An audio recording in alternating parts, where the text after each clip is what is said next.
No audio. What the heck is going on with that? All right, I got audio now.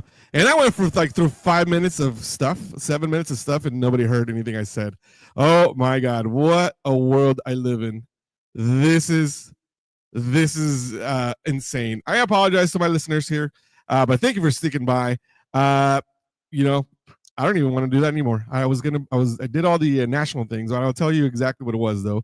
Today is National Empanada Day, which is cool. And also, yeah, today's National Empanada Day. That was pretty much it.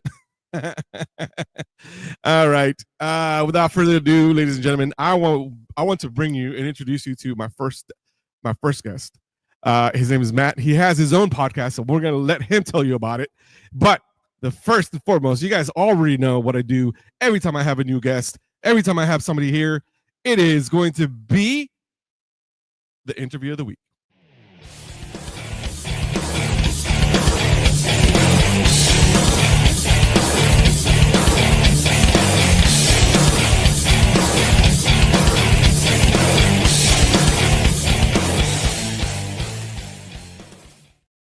Man, how embarrassing it is that I had no audio for the first 5 minutes of this freaking show. I was trying. I know. And I was trying. I was on a different screen, so I couldn't even see what you were saying. I was like, yeah, well, I should have probably put it on the screen. I was like, I was messaging you. I'm like, dude, I'm not sure about this app, but it looks muted. It was muted because I muted it before I started the whole stream, and I was like, oh, right, never mind. It's fine. Technical difficulties happen all the time, and I am probably the least. I'm very technical, but I'm probably the least technical when it comes down to running my own board. I was like, I got you, you got me, blah blah blah blah blah. So right, we did a little pre-show check, and everything was working, and then all of a sudden nothing was working. Yeah. Like, oh no, I'm like texting you. The last second mistake is what happens. It's always the case. The last second mistake. It's always when you're behind the 8 ball that shit starts happening, man. It's always when I'm behind the freaking board. That's when it happens. Yeah. So, all right. But first of all, before I introduce you, I want to send out a huge shout out to my boy Caleb Green. He turns, I don't even know how old he turns today, but today's his birthday. And let me just tell you something that Caleb is probably one of the hardest working people that I've known. He carries the entire city of Sherman on his back. And he always tells, he's a coworker of my wife's. He always tells, like, in Spanish, he always says "respétame," which means stupid. He said "respétame," which means please honor me and respect me. And I'm like, okay, I don't work with you, so I don't know. I can't give you that. So, but anyway, it's happy birthday. We are actually going out to celebrate this weekend with him. So I'm actually pretty excited about that. One last thing. Tomorrow is April 9th. And every year, I don't know if it's the Honor Society, like Medal of Honor Society or Medal of Honor recipients actually get to fly into DFW from different areas. And then there is a whole motorcade of bikes that escorts them all the way from DFW all the way to to Gainesville, which is the I guess the national site of the museum for the Medal of Honor winners or recipients, I should say, not winners, recipients. And so I'm going to be part of the motorcade tomorrow with probably 1,000 bikes. I would imagine, because it's going to be pretty cool. I'm excited. I missed last year because I was sick. But this year, no worries. I am going. I'm meeting with my riders group tomorrow with my American Legion riders, 231 out of Pottsboro. We're going to be riding tomorrow down to DFW and then coming back up to Gainesville. So it's going to be a nice little ride. Probably, I would say probably like 130 miles round trip or something like that. But it's going to be pretty cool. It's going to be nice and hot tomorrow. So looking forward to that. We are in different states. Yeah, well, you know what? It was snowing today. Okay, so Texas is pretty bipolar. Because it went like one day it was like 70 degrees, and the next day was freaking 40, and it was like actually snowing. I was like, okay, like you can't make it. It's like Oklahoma. Like I'm on the border of Oklahoma and Texas. and it's called Texoma. And you can imagine why, but it's literally like we have the Oklahoma weather. Like wait 5 minutes and then it'll be like whatever else. Like You know what I blowing mean? down So, to you guys. yeah, it just is like, man, I live right by next Texoma. What kind of bike do you got? That's what I want to know about. Oh, I have a 2018 Road Glide Harley. Oh, killer! Yeah. Yep. Nice, Yep. dude. Yep. I've had the privilege of riding in a few rides like that. Not anything sanctioned, but you know, big charity rides we do up in Michigan. And man, there's something about the energy of being with like 100 bikes that's just totally different than any other thing. Yeah, and it's a cool little thing. You know what I mean? Like especially because this is obviously it's a national thing. It's actually put by the Patriot Guard Riders, which I don't know if you ever seen those guys. Those are the guys that actually will stand. If you have a veteran or a veteran passes away, they actually will line up with the flags along the cemetery, and then they'll stand guard when they come out, or they'll, if they're in a active duty area, they'll escort the bus that will take a deploying unit out to their flight or whatever. They'll do that. So it's a pretty cool little organization. Yeah. So yeah, it's pretty awesome. But dude, Matt, tell me about your podcast. Do you have a Good Times Noodle Salad podcast? First of all, how did you come up with that name? Oh, dude. Okay, so have you ever seen As Good as It Gets with Jack Nicholson? Yeah. You know, he's Jack Nicholson's character is this he's this asshole writer who has OCD. And anyway, there's a scene in the movie where Jack Nicholson, Helen Hunt's character, and Greg, whatever that other actor's character, are all in the car, and they're like telling these Greg Kinnear, yeah, I appreciate you.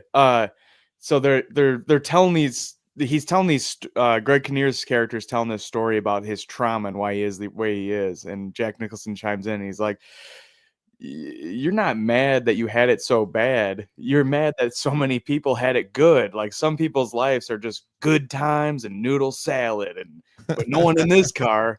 And yeah, man, me and my brother watched that movie probably 100 times growing up, you know. And oh, that's funny. Yeah, dude, so it came from that. And we're just like, I mean, it's that movie we quoted our entire childhood. It's just so good. It's a rom-com that like two like 12-year-old boys would watch all the time because it's so good. Him just being an asshole, telling people like there's. I think that's his trademark because in every movie that he's ever done, he's kind of like that, the same. Dude, like I remember the what was it, like Anger Management with Adam Sandler? He was kind of like the same character. Yeah. So it was really nothing. I'm like, dude, like you have have no more depth anymore. That's another that's another one that we quoted all the time. We'd randomly yell at each other. I said over easy, and he throws the plate. Yeah. Dude, oh man. Like there was another one. Actually, the one that I remember him coming up. Obviously, it was Red Rum. Oh, The Shining. Yeah, The Shining. Okay. Oh, dude, totally different. But that's not the one. One of my favorite ones that he was actually in was One Flew Over the Cuckoo's Nest. I tried to watch that movie, man, and I've just been so spoiled. I can't sit through a slow burn 70s movie. Okay, so actually that one was actually I watched it in high school because it was like part of like either psychology or anthropology, one of those. I think it was psychology that I had to watch it through. So obviously, you know, we're talking about the human emotions and all that stuff, and I'm like, why are we even watching it? And at that point in time, I'm like, okay, this is pretty cool and it's fun. And as I got older, actually, I think I started to appreciate the movie a lot more than I did back then. But it was just like it's even funnier, you know, now that I watch it as an adult. Because you have obviously you have Chief, right? The Big Chief that's in there. And you also like a lot of people don't remember that Danny DeVito was actually in that movie too. Was he? Yeah. I think to be honest with you, man, I think I got like a half hour into it and I was like, this isn't my jam. It might have just been the day, man. I'm a pipe fitter by trade, so I don't know. Yeah, you're like a fit in the pipes. Huh? Yeah, I lay pipe for a living. You lay pipe. All right. But man, you got a real life pipe fitter here. So, some days though, I get to when I finally get to sit down and watch a movie, I'm like, and like the lights are just out. But that movie's referenced all the time. I should go back and give it an honest try. I know it's like is it like it's like a psychological thriller, right? Yeah. Well, no, it's not a thriller. It's actually it's not a thriller. No, it's a comedy. Believe it or not. Like kind of like a dramedy, I guess. Okay. Hey, dude, this stupid light is just going like driving me crazy. Like I feel like a strobe light. I'm like, I should if I turn off my light in front of me, this one will probably be going off and stuff like that. Hang on, let me turn it off. For those of you that don't know, that can't see me, you guys are listening to the radio. My light above me is actually going off, and it's He's just in a club right now listening. So yeah, to I some feel dubstep. like I'm about to start a freaking. I'm gonna have a seizure right now because I'm seeing these, you know, these lights flickering. Hold on.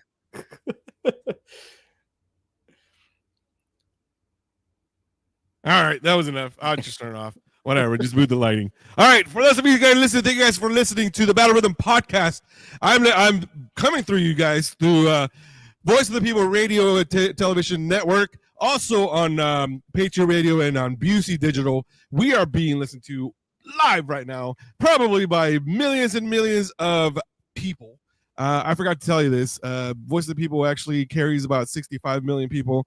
Listeners worldwide in 98 different countries, and yeah, so the one that's actually local here is probably the one that I love the most. The fact that it's, you know, I'm here grassroots and whatnot, Busey Digital, and then Patriot Radio. It's out of Florida with my buddy Matt. He is the owner of Patriot Radio. He and I were in a different station before, and he allowed me to actually come to you guys live through this. So I appreciate you guys that are listening out there in Radio Land.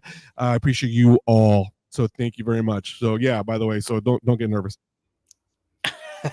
No pressure. Not at all. All you got to do now, you just really have to keep talking and make sure that you're on point, because otherwise, be like, okay, well, that was the first and last time I ever invite this guy. Oh shit! I mean, I'm just being honest. If he's like, oh man, like yeah, exactly. So you better you bring up your game and then pull up those rookie numbers, because otherwise it's gonna be dude. I was gonna say your intros and stuff are so sick. I'm so jealous. We just have a stupid like video game-esque theme song that we open up our podcast with, and then you have like all these graphics and shit. I'm like, this is so sick. Thank you. I appreciate it. I work really, really hard to do it. I did it all myself. I worked really, really hard to do it. It took me 10 they're minutes. Killer, man. Thank you. I like it a lot, dude. Oh, thank you. I'm glad I got this interface to work too, dude. I was like, oh man, if I go on here with just like laptop audio, I'm gonna be pissed. StreamYard allows you to do pretty much everything right away. So all you got to do is just upload your videos that you're going to do, upload your commercials and whatnot. And actually, those are coming. So I have some sponsors coming rather soon. I actually do have a segment that is actually sponsored by a company, and then also I will be getting some sponsors here pretty soon. A little bit too early to mention that, but it will be good. I do have later on, you know, a little teaser here. Battle Rhythm Podcast, along with Voice of the People Radio and TV Network, will be doing a telethon that is geared for veterans. So there's going to be a lot of different acts that are going to be coming from. There's going to be they'll be broadcasting live from 4 different cities in the U.S. and 1 in Canada. So it's going to be pretty cool, and it's going to be coming up later on in the summer. We're going to be doing that, and I'm going to be doing some interviews of veterans, and then they're going to be showing those on the telethon. So they're going to be broadcasting those during the time. So we will be broadcasting live through the Voice of the People network, through all of the socials, all of the social media socials. I don't even know why I said that. I was like, no, all of the socials platforms, and also through the Voice of the People Radio and TV Network platform, and through Busey Digital, obviously, and Patriot Radio. And we're trying to work some other deals with local radio stations. Local TV stations. Because usually, do you know that, like, look, if you have a local TV station, normally they'll have the main channel, right? Well, underneath that channel, they'll have there are a bunch of affiliates. So those affiliates usually are when you have like remember the rabbit antennas? Sure, yeah. So we have those digital channels now on the back. So they have like, you know, 2 or 3 different ones that are there. A lot of those, what I found is that a lot of those are actually always hurting for content. So they wanted the content. So we're going to try to stream through those channels and see what happens. That's So killer. What's yeah, man. the telethon? Is it some kind of benefit? Or It is a benefit for veterans. It's being put on for people for a new America, and voice, not voice, Veterans Initiative. That's going to be putting on, and actually the founder of People for a New America, Richie Onari, was a guest on my show about 3 weeks ago. He is. Do you remember? Did you ever watch Wayne's World? Oh yeah, of course. Okay, so do you remember the scene when Tia Carrere is singing Ballroom Blitz? Oh, Ballroom iconic. Blitz, Yeah, dude. right? So he is actually the drummer of the original band that actually put that song out. It's called The Suite, and he came on the show. I had a great conversation with him for 2 hours, and he was telling me about his obviously his musical career, the band, and we mostly focused on the activism that he has been doing. So People for New America is where he came about and stuff like that. So we talked mostly about the organization that he's putting in, and then we kind of talked a little bit about the music festival they put in November, and what they try to do with the telethon that they're going to try to do. So they help a lot of veterans during that time, veterans that need I want to say jobs, and they help get them like new careers. There's a channel up in Canada with one of the partners that is the disability channel in Canada. So what they do is they teach veterans a new skill, how to become like a podcaster, how to become a media, how to edit, how to be basically how to be a roadie, type of thing. But obviously now with the media being the way it is, where anybody can have a podcast, like just look at me, anybody can have a podcast and be able to do stuff like that. So that's what's happening. It sounds like an awesome cause, man. It is, man, and it's the fact that they're going to have, I can't really disclose a lot of the acts that are going to be on, but I'm telling you what, if it's coming from Hollywood, because LA is going to be one of the cities, they're probably going to have some good bands up in there. So I'm just saying, please tune in. It's going to be later on this summer. I will have an official announcement on when it's going to be, and I will have Richie Onari. He's going to come back. He's going to be coming back to the show, and we're going to be talking about that. My good friend Tom Cass will be coming back to the show, along with another buddy of his. I can't disclose who it is yet, but let me just tell you that some of these people are Grammy award-winning artists. Wow, and so I'm excited about it. The fact that they chose my show to come on, and simply because I guess the platform that we're on is free speech. So Voice of the People Radio TV network, it is a no holds bar. You can say whatever the hell you want. We have no restrictions because we're not governed by the FCC, and to a point, right? So we can definitely, it's privately owned and everything. So that's what's nice about it. The only thing that right now we are dealing with is the copyrights. We have any music or anything like that, obviously you have to pay the royalties and whatnot, so you have the copyrights for that. So once we get all that, all that taken care of and all that admin shit getting out of the way, we'll be fine. Everything will be good. Yeah. So exciting.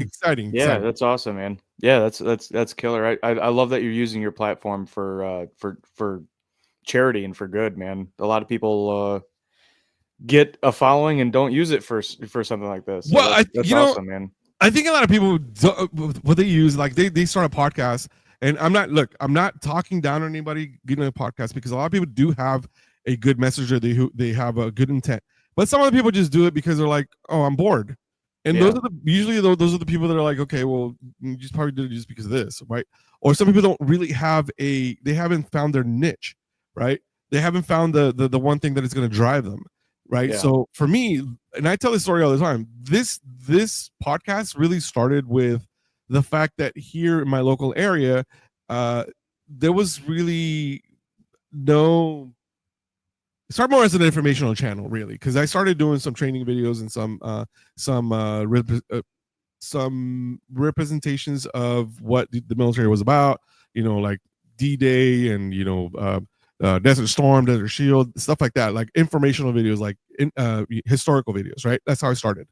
And it kind of evolved into this, a much bigger thing. I got picked up by a veteran station, another military veteran station that I got picked up on, and I was there for about a year plus. Built some people that there some listeners, some listeners started following me, and then I got picked up by this other station, and it's just like, man, it just kind of blew up from there. So it's super cool. If you're able to use a platform for a better good, I guess. Yeah, I don't know. That's a really bad. For like the greater good kind of thing. Greater good. That's what you're looking for. It's a more better. It's a more better good. Yeah, dude. So that's that's what it is. That's what it should be. I'm just here because I have a microphone. I can tell you exactly what it is, or I can tell you these resources. So it really started more as a resource channel than anything, and it just kind of evolved into doing interviews and things like that. So I've had people that actually have come here as a therapist, and we talk about the way that they conduct their type of therapy. I've had like I don't want to say political people, but people that are involved in the VFW, because I'm very involved in the VFW, Veterans of Foreign Wars, and influential people that actually have been our state officials, and also like national officials I've had on here. So it's growing, and that's where it's going. So yeah, and then I'm right in like in the beginning stages of the growth of my platform, and I tell you what, like every little bit of like change, like when the numbers change a little bit every week, you're like, oh man, it gives you such a boost. Because this is a double-edged sword. It's like, this can be a motherfucker, like with the amount of work it is to do shows, to do podcasts, schedule guests, like just the logistics of doing a show. Trying to stick to a schedule, all that stuff can be so daunting.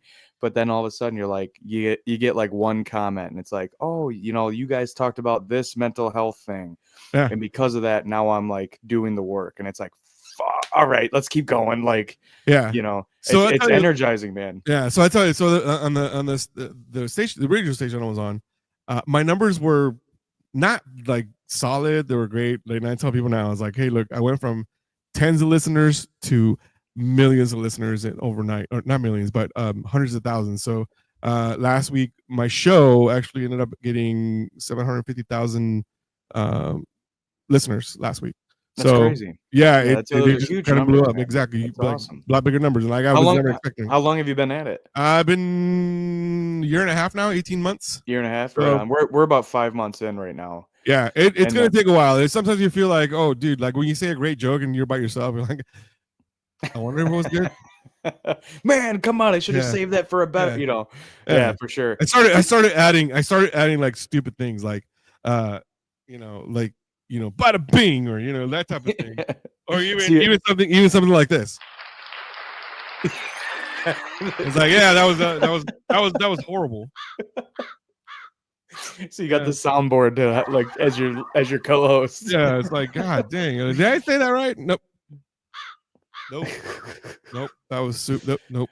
Dude, we're so like Good Times Noodle Salad's my podcast, and we're getting to the point now where I'm getting local interest, and that's super exciting to me. We're me and my brother started this podcast, and like a big theme is like we talk about like mental health and health and like weight loss and all this stuff that like the things that we're dealing with as aging men, and now my fiance's hosting with me too, but now we're getting enough. That's gotta be interesting, dude. It's great. Like, she's my best friend, man. I know a lot of guys shit on their wives. Of course you're gonna say that right now. Like, hey, she's not what you said in the back room. Listen, she hears me talk way too much. She's like, she is not paying attention. There's no fucking way she cares about what anyway. But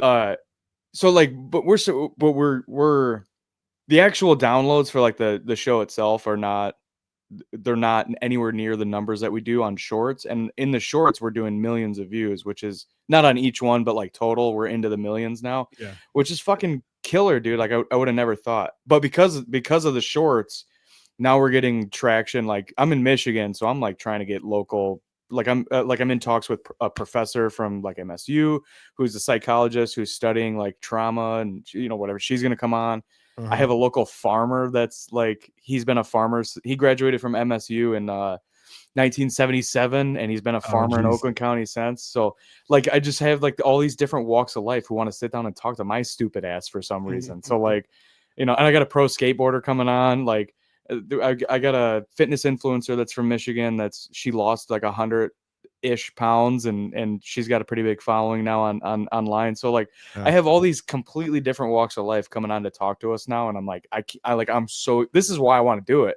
Like forget a following on Instagram. I just want to be able to sit down and talk to people that would look at me and be like, that burly guy wearing the bright colors, like that's not a guy who I'm going to talk to, right? Like you're just a catalyst. Really, you're just a catalyst. You're just like for somebody else to blow up. You're just like, okay, well, I'm just using his voice and dude, use me as a medium. I want to learn from people who would never, if they saw me in like my welding cap and like my hood and my fucking green FR jacket. Yeah, they're gonna think that I'm like, they already have preconceived notions of who I am based on like what I do for a living and what I look like. I wear Carhartt, man, you know what I mean? But like, oh, not Carhartt. And then when I sit down I get to sit down with these people, and they're like, oh, I'm not at all what they thought, and a lot of times they're not at all what I thought. So like we get to break down that preconceived notion and sit down and have a conversation, and it's fucking killer. I get to sit down with people I would have never had a 2-hour conversation with. Yeah, right. They're like, when I first started, they're like, oh, how long is your show? I'm like, 2 hours. Yeah. They're like, 2 hours. I'm like, yeah, is that okay with you? I mean, I didn't ask you for permission. They're like, well, most of the podcasts are like 15 minutes. I was like, well, mine's not. Mine's 2 hours. Like, isn't it amazing how many people have an opinion about how to do your own show? They're like, what you need to do is 35. That's the right number. Like, and no, it fucking isn't, dude. Most people aren't warmed up until they're like 20 minutes in. I'm like, dude, as soon as you get like 15 minutes, you're like, oh, that's over. And then I had the previous producer that I had was like, hey, you gotta keep your segments of 12 minutes, and then you got 3 minute break, and then you'll come back and you'll have to do this. I'm like, no, dude, that just completely stops the flow of our freaking conversation. Like, I don't want to do that. And at first I started like, because he was on from like the first 4 shows. He was on. He was like, we got to do this. We got to do this. Like, okay, I got it. Like, let me do the thing. I got it. I know how to do this. Yeah, and don't give me roadblocks. We're not like I would have to do it. Unfortunately, I would have, because they were governed by the FCC on that one. I would have to actually take a break like every 15 minutes. That's what it was. But at top of the hour, I literally had to stop and say, all right, well, right now we are brought to you by you're listening to voice of the people, blah, blah, blah, and then blah blah blah, and then the whole thing. You had to do the whole station identification at the top of the hour, and I'm like, like it just completely flows, like it just cuts the flow. Kills the flow of the conversation. It does, and I'm like, man, I want to find something else that doesn't do it, and I did, and I was like, oh my god, this is awesome. We've had, dude, I'm like thinking about a podcast, like, okay, like terrestrial radio growing up is so different than a podcast. Like me and my brother had a conversation. I'm a union pipe fitter. He's a stop laying the pipe, dude. We already know you're a pipe fitter. Lay pipe for a living. I'm a union pipe fitter, and my brother's a non-union machinist. So we had a 2-hour conversation that was strictly about benefits of union versus non-union, and we got into the weeds. And you couldn't do that conversation on terrestrial radio. It's just never going to happen. You can't shorten that up to a 5-minute segment and then be like, all right, fucking next with the weather, and then you ruin the conversation. You're getting into the weeds. That's where the nuance is. That's where the fun is. That's when you get into he lays pipe. Oh, you're a goofball, dude. I mean, if you just keep saying that I lay the pipe. I'm like, well, you lay the pipe. I lay pipe for a living. Yeah, that's right. All right, so you listen to the Battle Rhythm Podcast here on our Voice of the People Radio and TV Network, also on Patriot Radio and Busey Digital out of Texoma Land in Sherman, Texas. This is where we are. This is who we are. And then Matt, he lays the pipe. He is here with his own podcast. When is your podcast? Good times. What is it? What days? What days? We pretty much post every weekend. It's like every Sunday we put. Oh, we you come out. post. We You don't do you don't anything. do it live. We don't do anything live. No, we Oh, just use an RSS feed and YouTube. And Good times noodle salad. yeah, man. All right, when do you drop your episodes? It's every Sunday. Sunday. Yep. And then you have them up by what time? It's normally early. We don't have a perfect. you don't I publish Gotcha. immediately as soon as I finish editing. I publish immediately, so it's not Oh. it's not like 11 or whatever. It's Sunday sometime. It'll come out every week. So look That'll for it on change. Sunday. Subscribe to the say the name of the podcast because he lays pipe. Somebody changed the name of this. He lays pipe.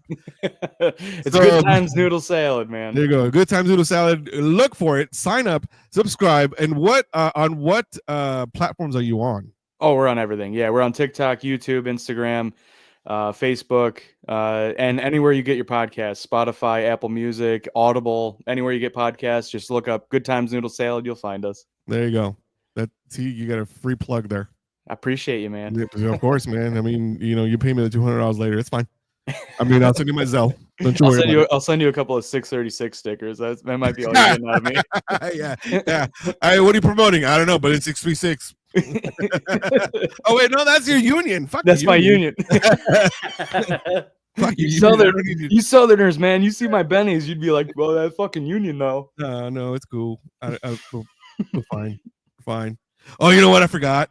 I try to keep this as PC, but as clean as I can because we are trying to attract sponsors and media sponsors. So if you're out there and you would like to be a sponsor of the Battle Rhythm podcast, please contact Caesar at VOPUSARadio.com. Should have gave me that heads up before we started. Yeah, well, it was too late by the time we started. I was like, I turn wrenches for a living, man. I'm an artillery guy, so I know exactly what it is. Everything that comes out of my mouth, it was like F.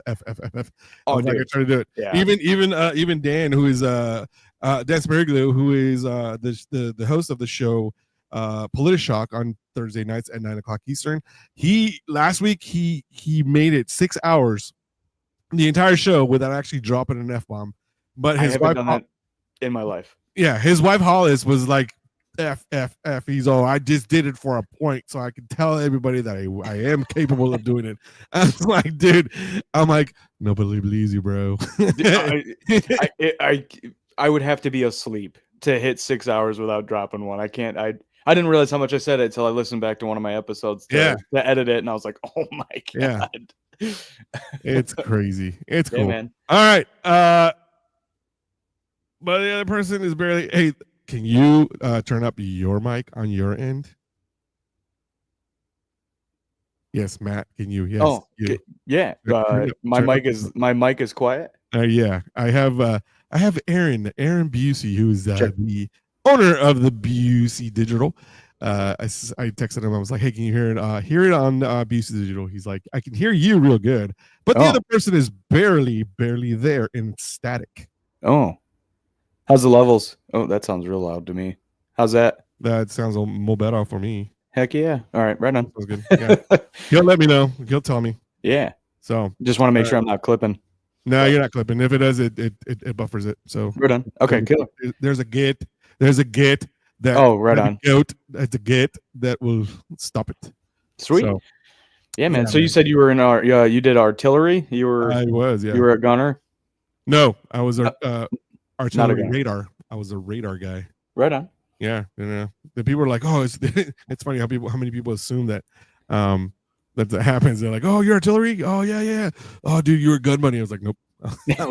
I was radar. I was a redheaded stepchild. Oh. You have the job that I would have rather had. People don't understand, dude. Like the guns, when you're in the guns, there's like no air conditioning. Like I sat in a shelter that had air conditioning. I was like, you. Yeah, I don't. Right. Yeah, man. It was fun. I mean, I had a lot of fun. Yeah. The one deployment that I did to Afghanistan, it was like I ended up having to be in the headquarters section, so I was actually in a bigger. I wasn't in the shelter. I was in a bigger building, and so like I had like the whole battle line in front of me, and then like you had the chops and D chops, which is the operations officer, and then they would come. We'd have every night because I work nights, I work graveyards, which is great because they're 12 and a half hours ahead of the U.S. and my family at that point. At that point, I lived in California, and so it was 12 and a half hours. So by the time it was like, I knew exactly what time it was. It was midnight. It was 12:30. I would call the family or whatever. So I knew exactly what time it was. So it was great because usually at night, even though there was a lot of ops going down during that time, the best part was like we would just always, I don't know, man, like we would make the time go by super quick. So the D chops, I wish I still have his stuff.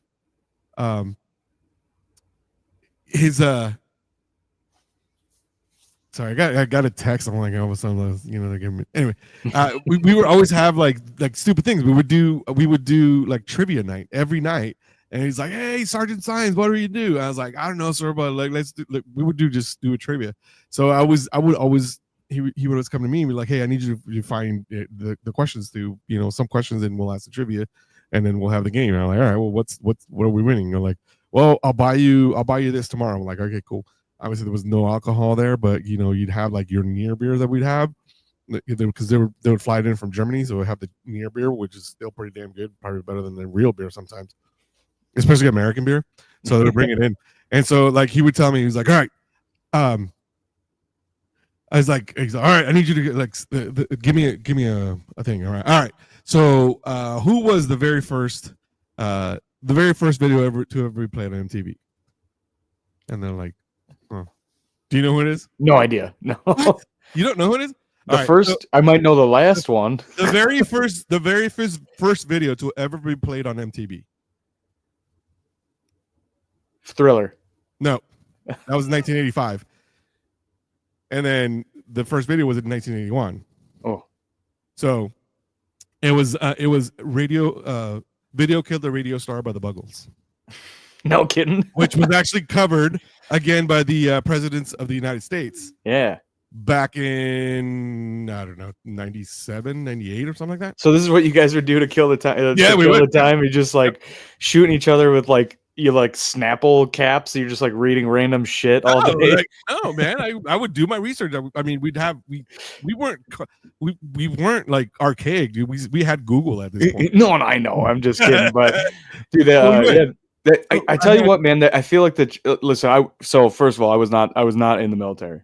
Let me say that first and foremost. But all of my friends who were in the military and are now in the trades all say the same thing: is that the trades is just like the military. Like when we work shutdowns and we got to work like 14-hour days overnight, and we're normally getting up at 4 a.m. So to like be working at 2 a.m. is brutal. You just shoot the shit and like make up games and mess with each other to like, because you're all like suffering, so you might as well be laughing instead of like being miserable, And yeah, when I hear these like stories like the gallows humor, man, that it makes me wish I would have been in that club, man. It sounds like a fucking blast. Nah, it was cool. Yeah, you didn't miss much. What's that? I didn't miss much at all. No, I don't know. You didn't miss much at all. Yeah. So it's fine.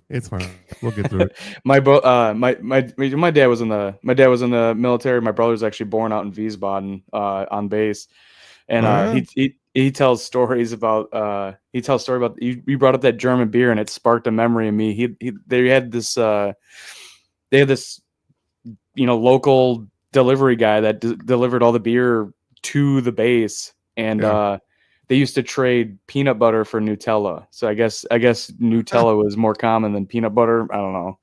But so they would trade American peanut butter for Nutella. And like my dad was like, dude, this like spread is like gold. Like, so that was his deal. Like he'd get an extra case for some peanut butter from the guy and get some Nutella and for trade. And he said the guy was like fucking 90 years old and would run up the stairs with like 2 cases on each shoulder. Like no problem. Like he's like, yeah. There's 20-year-olds on base here that are not built like that. Swede. Remember where that's from? Swede.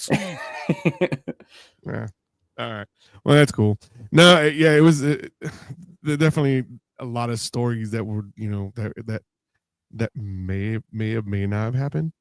Yeah. So we do have some people listening to us right now, which is great. We have another podcast coming through. This is my mom and dad both serve in the Navy in Panama. Panama. That's where they met, and that's probably where you were conceived. So congratulations, my friend. You are not only have a great song named after you, Panama, by one of the greatest bands. And what band is that? What? I'm just kidding.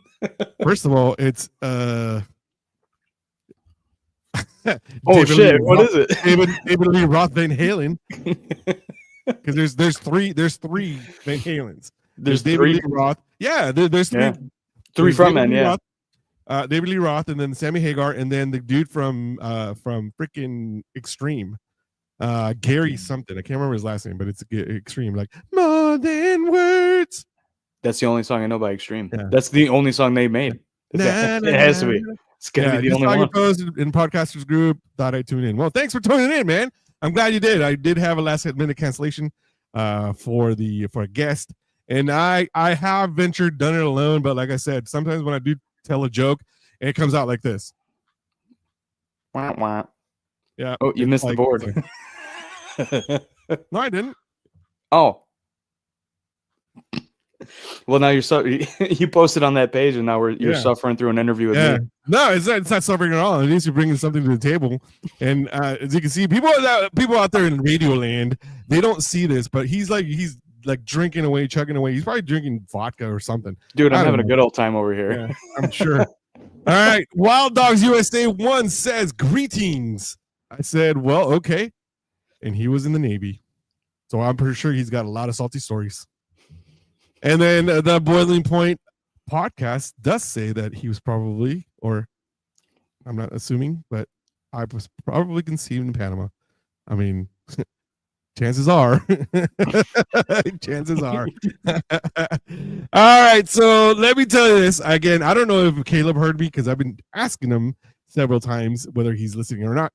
But my buddy Caleb, who carries the entire city of Sherman on his back, it is his birthday today. He is celebrating. He was out with his parents making cake and didn't even invite us to go eat the cake. So sure. Whatever. Don't ask me for anything, which is fine. It's fine. I'm over you. I'm over you. Not you. You, Caleb. I'm over you. So, all right. Well, we're moving on to the next point. You want to, dude, do you have anything interesting? You have nothing interesting to talk about. What did I even bring you? I've just been enjoying the show, man. What do you mean? The fuck? Well, what do you want to talk about? Let's talk about pipe. No, he lays the pipe. Kidding. I don't need to. I already know how to do that. I'm probably a lot older than you are. How old are you? I just turned 47. I'm 46. Are you really? You don't look 46. You look like 36. 36. Fuck. I'm lying to you, but okay, it's closer. It's closer to what I actually am. Yeah, I'm 31. Well, 31. Yeah, I still see. But I had kids at 19, dude. It does that to your face. Having fucking 3 kids by 25. That hairline. I'm jealous of your hairline, bro. I got Florida on my head. It's all natural too. Like, people are like, "Are you still like? Are you coloring it?" I'm like, that's Propecia as fuck. You can't lie to me. That's Propecia all day. No, dude. Your hairline starts like an inch above your eyebrows. What the fuck? It's alopecia. That's fucking Propecia. I got a map of Florida on my forehead, man. That's it. That's it. That's more like a secluded island. I think that's where Wilson. Dude, it's about to break off. It's about to fucking flow out into the ocean. So yeah, you have the California freaking fault line going over there. It's the Arizona Bay. Look, it's Arizona Bay. Yeah, Arizona Bay is right here. Yeah. All right, so Caleb is listening, and he is carrying the entire city of Sherman on his back. So Caleb, respétame, and happy birthday, my friend. We will be having a lot of fun this weekend. I think we're going. You say wanted to go to Sellerman's and go to the boom boom room in the back, where we're gonna have a good time. So it'll be fun. Good times, noodle sailed. Good times. Yeah, Sellerman's is actually one of the local brewery here. It's pretty good. It's pretty good. Too late. I didn't get the cake. Yeah, no, I didn't get a cake either. Okay, so we have a group chat, and that's what they're sending all this stuff to. So yeah, I didn't get no cake either. Neither the one from work, because they got cake at the workplace. That's the workplace. So all right, dude, you want to what time is it? No, it's too early for that. All right, we're gonna go to a we're gonna do a quick segment. This segment is called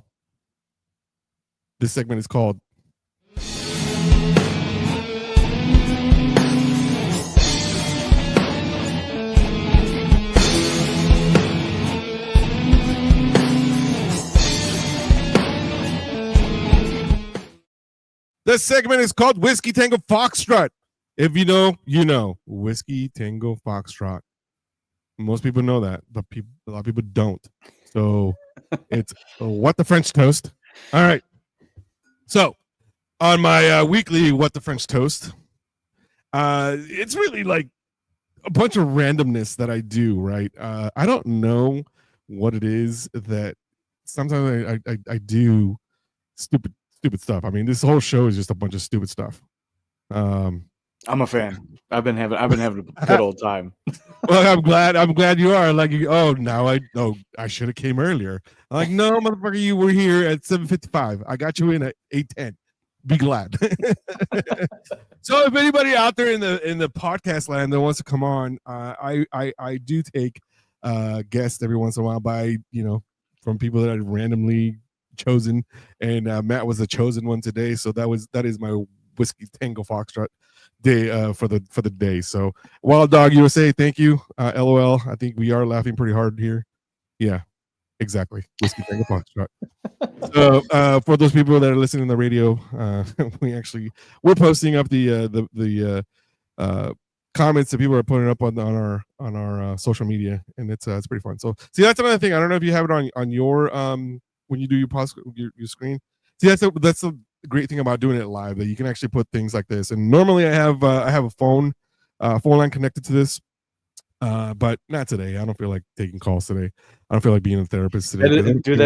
That is fucking sweet to be able to live, yeah, communicate with your fans, and yeah, that's cool, man. Well, I hope I'm making some fans tonight. Hopefully, hey, by the way, all my socials are on the bottom, and they're all at the Battle Rhythm podcast, except for X.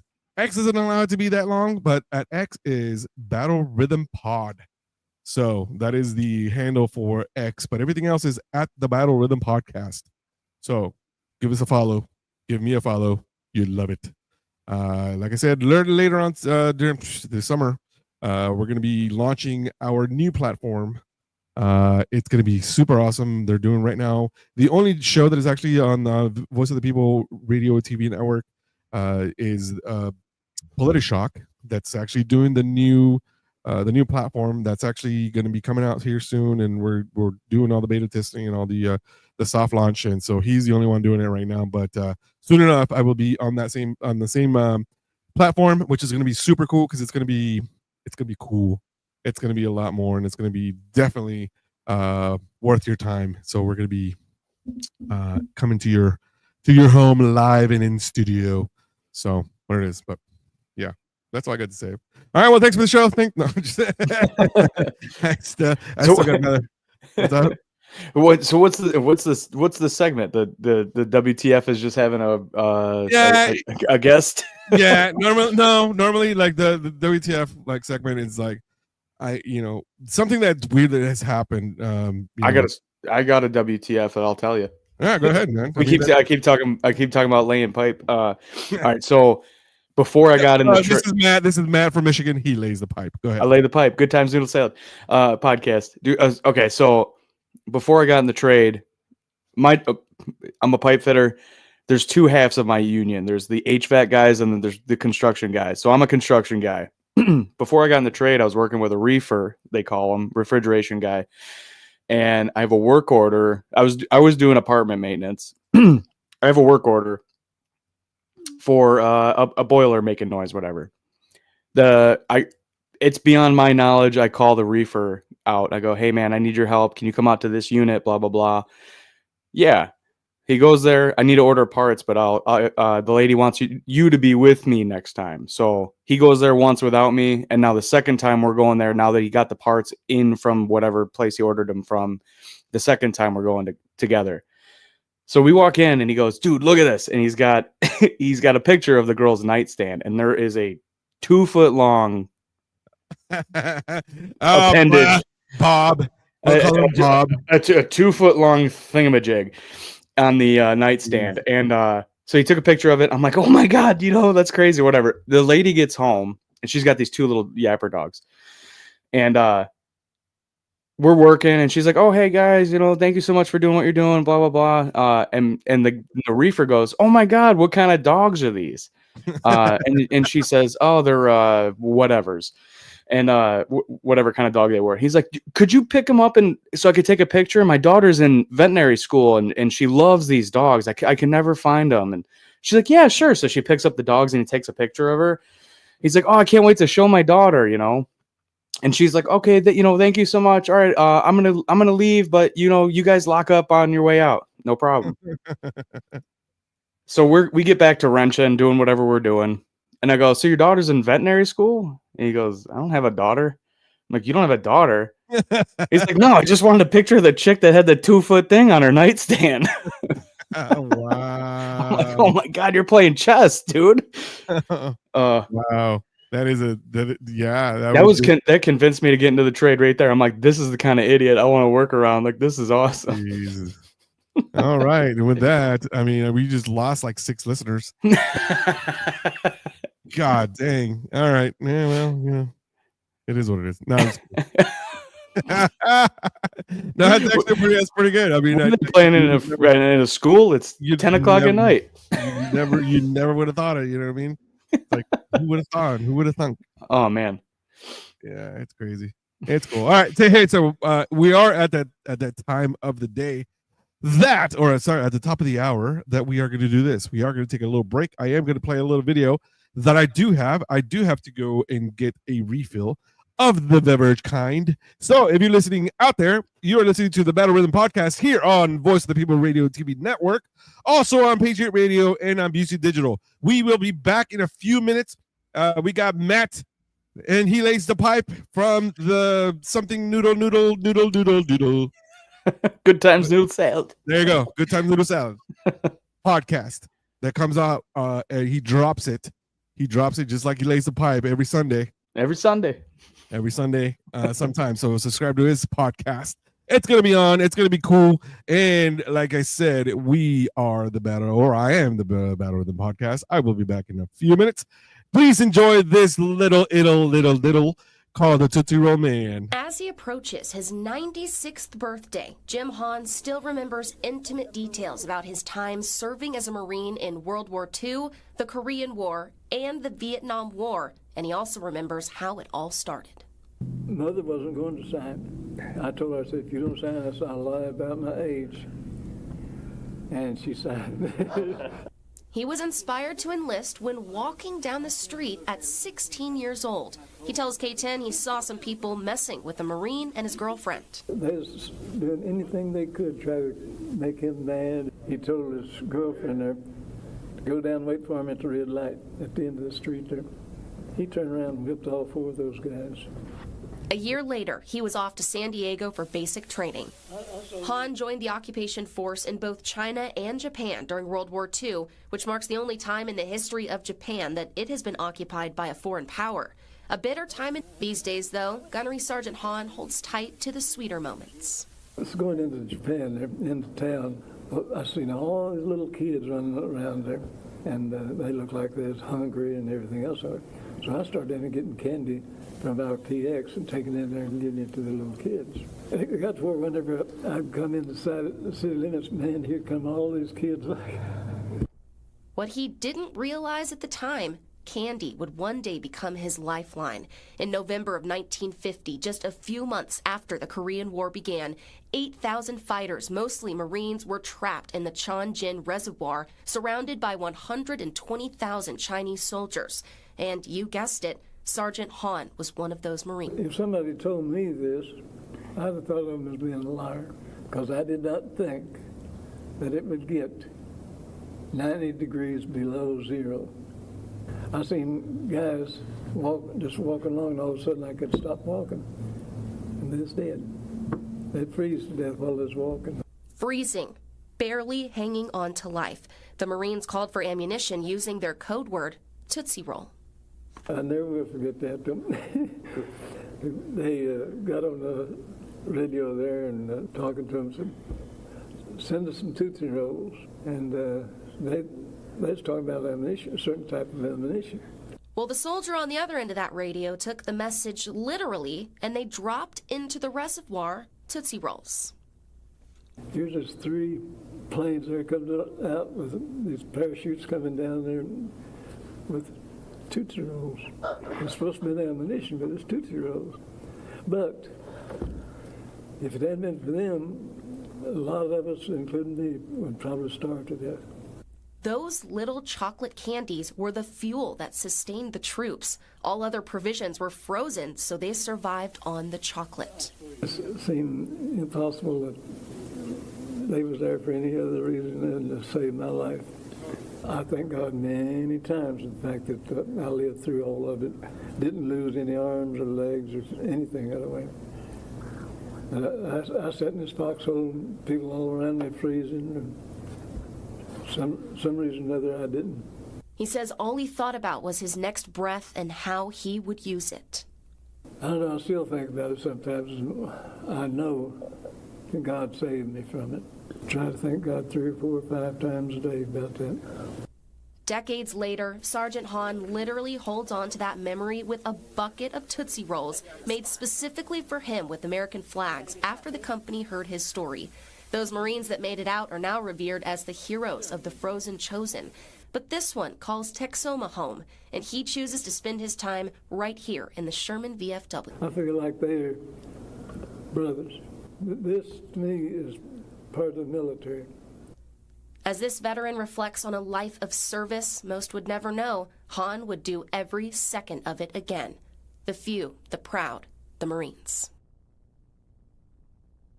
It was such an honor to be able to sit down with Jim, and I just want to say right here on the record, thank you for your service. Not only a World War II veteran, a 3-war veteran. He decided to just keep going back. I know. And you know, I had heard that, I knew that there was something involving Tootsie Rolls, but that was the first time I actually heard that full story, and that is so incredible. And he's just walking around Texoma. If you don't like standing on the sidelines but still want to make a difference, then tune in to the Battle Rhythm podcast. Picture this. Fighter jets roaring through the sky, field artillery radars scanning the horizon, and soldiers charging forward, grit and determination etched on their faces. We start in black and white, honoring the past, but then, boom! It's full color, reflecting the vibrant, resilient spirit of today's veterans. The Battle Rhythm podcast isn't just about military strategy or historical battles. It's a lifeline for veterans, a platform for voices often unheard. We dive deep into mental health, tackle suicide prevention, and build strong community ties. With guests from non-profits to military advocates, we're here to make a difference, together. Join us every Tuesday at 9 p.m. Eastern Standard Time on Voice of the People USA Radio and TV network, and be part of something bigger. Because when the battle ends, the rhythm continues. Subscribe now and let's march forward, united. Welcome back to the Battle Rhythm Podcast. I am Caesar. You are listening to us on Voice of the People Radio and TV Network, also on BC Digital and on Patriot Radio. And we're coming to you live and in color. In living color. Oh, shoot. I can't do that because it's not copyrighted. Damn it. All right. Never mind. Oh, well. I got to pay the fine now, which is fine. It's see what I did there? Fine. Play with words. All right. I am joined here by my special guest, Matt. Woo. And Matt lays the pipe, and the name of his podcast is called, don't tell me, it's called Good Times Noodle Salad, and it's on all of your downloadable links, and he's got all the socials with the same type of handle, Good Times Salad, Good Times Noodle Salad, sorry, noodle, Good Times Noodle Salad. Yeah, so, man. Yeah, there you go. Free plug. Appreciate it, man. And I'm sure the last story that you had was a plug. See what I did there? Oh my God. Yeah. See, you went there, you got there, and it was fine. All right. Yeah, All right. So we're back. You know what? I thought I was going to Photoshop her pic with the toy. I thought he was going to Photoshop her pic with the toy. Yeah, no. But he described it pretty well for our listeners out there in radio. But yeah, we can't do that. I'm not gonna do that. I'm not gonna lower my standards on that one. It's already lowered enough that he's on here. What were you saying about trying to keep it PC?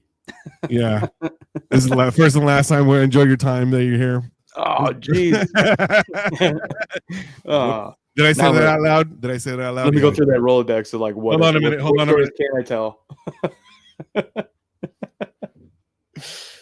What do you got for a beverage? You allowed to say? So yeah, well, no, because I'm not sponsored by them, and I'm not endorsing them or anything. But I got Alani, and this is probably one of the best ones as far as the flavor. Yeah, it's the one that I like. It's Orange Kiss. Orange Dude, Kiss. I've been drinking these red orange beers lately, and I never even heard of them until I bought it on accident. It's dude, so good. These blood orange citrus beers, it's so good. What's the worst beer you ever had? What's that? What is the worst beer you've ever had? Oh, anything that's an IPA. Every single IPA, garbage, trash. Yeah. You're not going to convince me it's good. Yeah. Sierra Nevada, trash. Sierra Nevada, yeah, dude. The worst beer I've ever had was when I was in Singapore. It was called Tiger Beer. Ugh. Oh my god, Tiger Beer! Just like the memory of it. Ugh. Tiger Beer. For those of you that were in the Navy, like Wild Dog USA 1, did you ever go to Singapore? Did you ever have Tiger Beer? Oh god, that was the worst beer ever. Oh yeah. Anyway, what's it taste like? You got to give me some. I'm okay. You're. Have you ever been so desperate that you have to drink your own? Yeah, it was like that. Okay. Yeah. Oh, God. It was just like, oh, yeah, I was bitter. God. Yes, I sound bougie because I'm like, I'm not. No, too-hearted. Okay, so Wild Dog says, of course he's been in Singapore. Did you ever have Wild Dog? Did you ever have Tiger Beer? So I'm pretty sure you said this is what he said. Yes. So correct me if I'm wrong, Wild Dog. You pretty much remember it. It was just, it's just so bitter. Oh, just the taste. It's worse than Pabst Blue Ribbon. Okay, I hate Pabst Blue Ribbon with a passion. That one is just like it's just so bitter. Like I can't even like the first. Once it hits the mouth, I'm like, dude, I'm not even. I can't do the bitter beer. I don't get it. Like if I'm drinking something, I want it to taste good. I don't understand these people that are like, oh, you got to try this. Yeah. Demon fucking scale or whatever, like some dumb name in a $9 can, and then you drink it. Like this tastes like gasoline, dude. Like I might as well be drinking 2-stroke. Yeah, Olongapo City was much better. Yeah, I never had that one, but yeah, I should have. But I think sometimes times are tough. I was only an E3 at that point in time, so I wasn't making that much money. So I could only get what I could afford. What's that compared to here? Is that like a Keystone or something? Like I'm trying to think of like what. No, no Keystone. I'm trying to. They got that shit at Dollar Tree, man. Like it's Bush. Oh, I don't know. Rolling. What is it? The Rolling Point. Oh, like Rolling Rock. Yeah, Rolling Rock or whatever. Dude, Rolling Rock's not bad. I'll drink Rolling Rock over a fucking IPA. I'd rather have 30 Rolling Rocks than one IPA. I won't drink the IPA. I just won't. Actually, I started getting into like Hefeweizens. Hef's are like one of my favorites. They're pretty good. Yeah. He's saying Wild Dog's saying that it was a part, not a beer. It was a port, not a beer. Oh yeah, that Upalong City. That's Olampago, Olongapo. So that's probably the Philippines. Philippines? Yeah, probably. Or Guam. It was a port, not a beer. Okay. Never mind. So he's never had Tiger Beer. Never had. Sounds like. Yeah. I've never heard of it. Is it here? What, Tiger Beer? Yeah.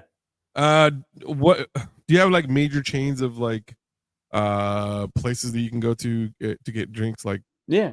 Do you have Specs over there? No, we got like Meijer, Walmart, Kroger, those kind of places. No. Like this is a specific like Specs is a specific place that you can just go. You just go and just buy like all kinds of alcohol. Oh, anyway, and we just have liquor stores. Is it different? It is a liquor store, but it's like a Walmart of liquor store because all they sell is liquor and cigars. Oh, So that's it's weird. called Specs. Yeah, look it up. Huh. It's called Specs. Huh. And anyway, so they have them, and I've seen Tiger Beer there, and then I've also seen. I'm gonna have to find it and buy one just to be able to say that I've had it. Yeah, it was. Oh, dude.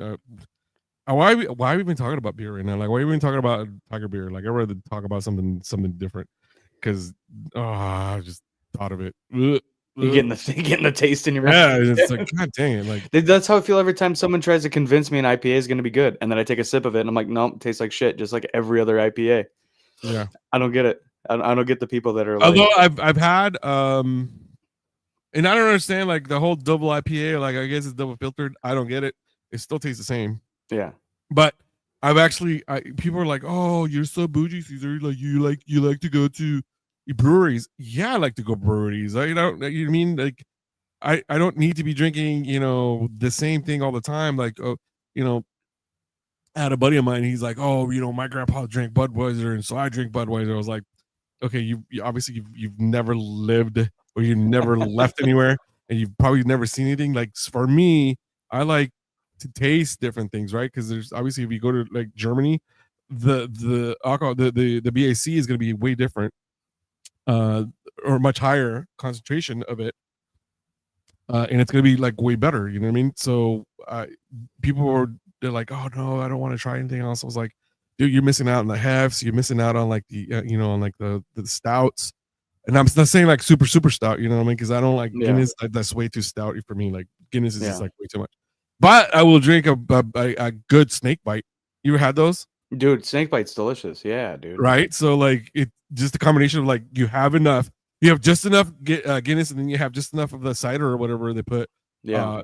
Well, it cuts into it, right? It cuts into that stoutness, and then you're like, kind of gets that like, I don't know, coffee flavor, I guess. I don't know how to, it cuts into that a little bit, and then exactly. It's like a black and tan, right? You do black and tans down there? I've never heard of it, but sure. Black and tan, it's Guinness and I think it's Guinness and a Pilsner. Oh, okay. Well, it sounds racist. They're like, "Oh, I got my kids are mixed. I gotta." yeah. It's like, yeah, it is what it is. It's fine. Yeah. We just went on different tangents here, and we're talking about beer. We're talking about the worst beer, but what's your go-to? Your like a Pilsner or no? Actually, okay. So my go-to, like if I just want to like just chill out and just have plain pool, whatever. And I'm at the VFW post. I usually have Dos Equis, but with I dress it. People dress it with salt. No. You're missing out, my friend. Dress it with tahine. Okay, tahine, and then you drink it, and it's just like it just trust me. Yeah, that's like a chili lime seasoning, right? Yeah, yep. Right on, dude. That's way better. That sounds good. It's way better. I've never even heard of that. Oh yeah. It's we put lime and tahine on everything, dude. Like, okay, I don't know, like over there. In California, in every corner, there's always the fruit guy, the frutero, right? This little fruit cart, right? And they put them in the big either the plastic bags or the plastic cups, right? Like depending on what size you want, it depends on the price. Well, anyway, they'll put the mixture of fruits, right? You have your cantaloupe, you have your pineapple, your watermelon, your mango, whatever you want to. Oh, cucumber. And or you say, hey, let me just have cucumber and watermelon or cucumber and cantaloupe or whatever. And they cut them up and put it in there, and then they put they douse it with lime juice. Sometimes a lot of people do like the fresh lime juice, and a lot of people use the bottled lime juice, and then they throw in the chamoy, which is like the same type of tahine, but it's with it's the consistency is more of a paste type of thing. Okay. And then you'll throw in the tahine on top of it, and then, dude, like, oh my god! And he's just tossing fruit in this mixture. Yeah, yep. Throw it in there, dude. Like, dude, I'll have to find it. Let me see if I can find it. Dude, I've never heard of this. Yeah, it's pretty cool. Let's see if I can find it. But yeah, dude, you buy that, and it's actually pretty filling. It's at the same time you're getting it. But anyway, they took the same consistency as far as like the tahine, and they put it on. We just dress it up like you put you dress up with a lime, tahine, and then the lime in the beer, and you're good to go. So you get some sweet, you get some like citrus, you get some spicy. Yeah, Dude, that It's- sounds good. I'm gonna. and have then to at the try that. end, the best part is actually drinking the juice at the end, dude. Yeah. Oh yeah. It's like the treat at the end is like to get to the lime juice. Oh yeah, dude. It's oh, dude. I don't even say. Oh yes, it's just so watery. Like it just just think about it. It's like, oh, once it hits your mouth, like once it hits the lips, it's just you're done. Yeah, I'm telling you. All right, I think I found it, and we're probably gonna give a bad review to these people because they already have it. But all right, let me share here. I'm gonna share for those of you that don't know what I'm doing. I am actually gonna share. I'm gonna present something, and I'm actually showing Matthew here, young Matt. I am culturing him in the ways of as the Mexican culture and the ways that we do. And because we are sharing, I am already. It's already 9:15, 9:20. I wanted to go get this, but this right here, my friend. This is called the mangonada, which is mango, right? And then you have the fruit cup. The fruit cup doesn't have the lime here or the tahine, but this is what I'm talking about. This right here. Can you see the mouse moving there? Yeah. Okay, so that right there is a chamoy, which is the consistency of it, right? This right here is a straw. The straw actually has the chamoy, but it's in a much drier thing. And then obviously you'll see down here is a lime juice and also the tahine. So all of this is dressed in that. Oh, my mouth is just watering so Dude, much right now. It looks And good. it's It's a beautiful drink. it's a beautiful. Oh yeah. So the rim's covered in that. What is that? What is that paste called again? This is chamoy. Chamoy. Chamoy. Chamoy. Okay. And then this right here, obviously, this is the fruit cup.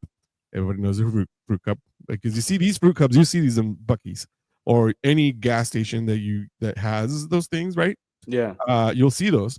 Well, if you want to be engulfed in the Mexican culture, all you gotta do is just get yourself one of those real lime juice bottles that they sell at Walmart, and also get tahine, and you'll right away become a glorified, certified Mexican because you're having that lime and then tahine. Appreciate that. As long as you get that, no, you still have to go through the classes. Oh, yeah. How much is the course? I'm I'm all about it. It's about $1,500. Oh my god. That's just because I got to get my cousin in from Mexico into the U.S. Right on. That's the only reason why. But yeah, so that's one. So let's see. Let's see if we can find something else. Oh, look at that. Oh yes. Oh yeah. Come on, man. You're making me hungry over here. That's fine. This is what we do. I'm a foodie. It's 10:30, man. I can't eat. That's fine. You're fine. You're fine. See, look at that. Oh Dude, yes. That looks so good. Oh my god. So what the chamoy? The chamoy is like this. Is it a similar flavor to tahine? Is it like that citrusy? Yeah, spice? it has the same thing. Yeah. Let's see. We're gonna close this. We're gonna go back over here. No, over here. Over here. No, over here. Oh, no. Oh, dang it. Close that. We're gonna go here. And then we're gonna go chamoy. Dude, this system that you got going here boy. is sweet. I'm impressed by this app. Oh, you're or this feed, whatever you call this. It's seamless. It's a good thing. And there's not a ton of lag. That's what I was always worried about with like doing streaming episodes. Yeah, there's It a little doesn't bit of seem- lag. It's not bad, but Yeah. it's not terribly bad. All right, there it is. Look, they sell it at Walmart. They said it. It's Mega Chamoy original sauce, 33 fluid ounces. There it is in all its glory. I'm gonna have to buy it and get some Chamoy. mangoes and stuff. Yeah, I'm always looking for you new can do- stuff to try, man. You can do it with a bunch of different stuff too, like mango, and then a lot of people like watermelon with that. But that's it. I wouldn't have thought to put like spicy stuff with fruit. But- Like that's such a different. That's so weird to me. Well, see that right there? Boom. That's how you do it right there. Boom. Just like that. Look, even the white guys get into it. Look, Kevin is cooking. Kevin was cooking. I'm Lebanese, bro. I know. I said the white guys. Look, Kevin, you're not Kevin. The Kevin's up here. all right. Jesus. I mean, I'm definitely white, but God, you're blind and deaf. I can't see what Sorry, you're doing. let's I just call see you. Did I stop sharing? Oh well, I stopped sharing. I'm just seeing you. I don't know. Yeah, You well. gotta put a mirror behind you. Oh, okay. I just stopped sharing. I guess that's what it was. It's fine. It's fine.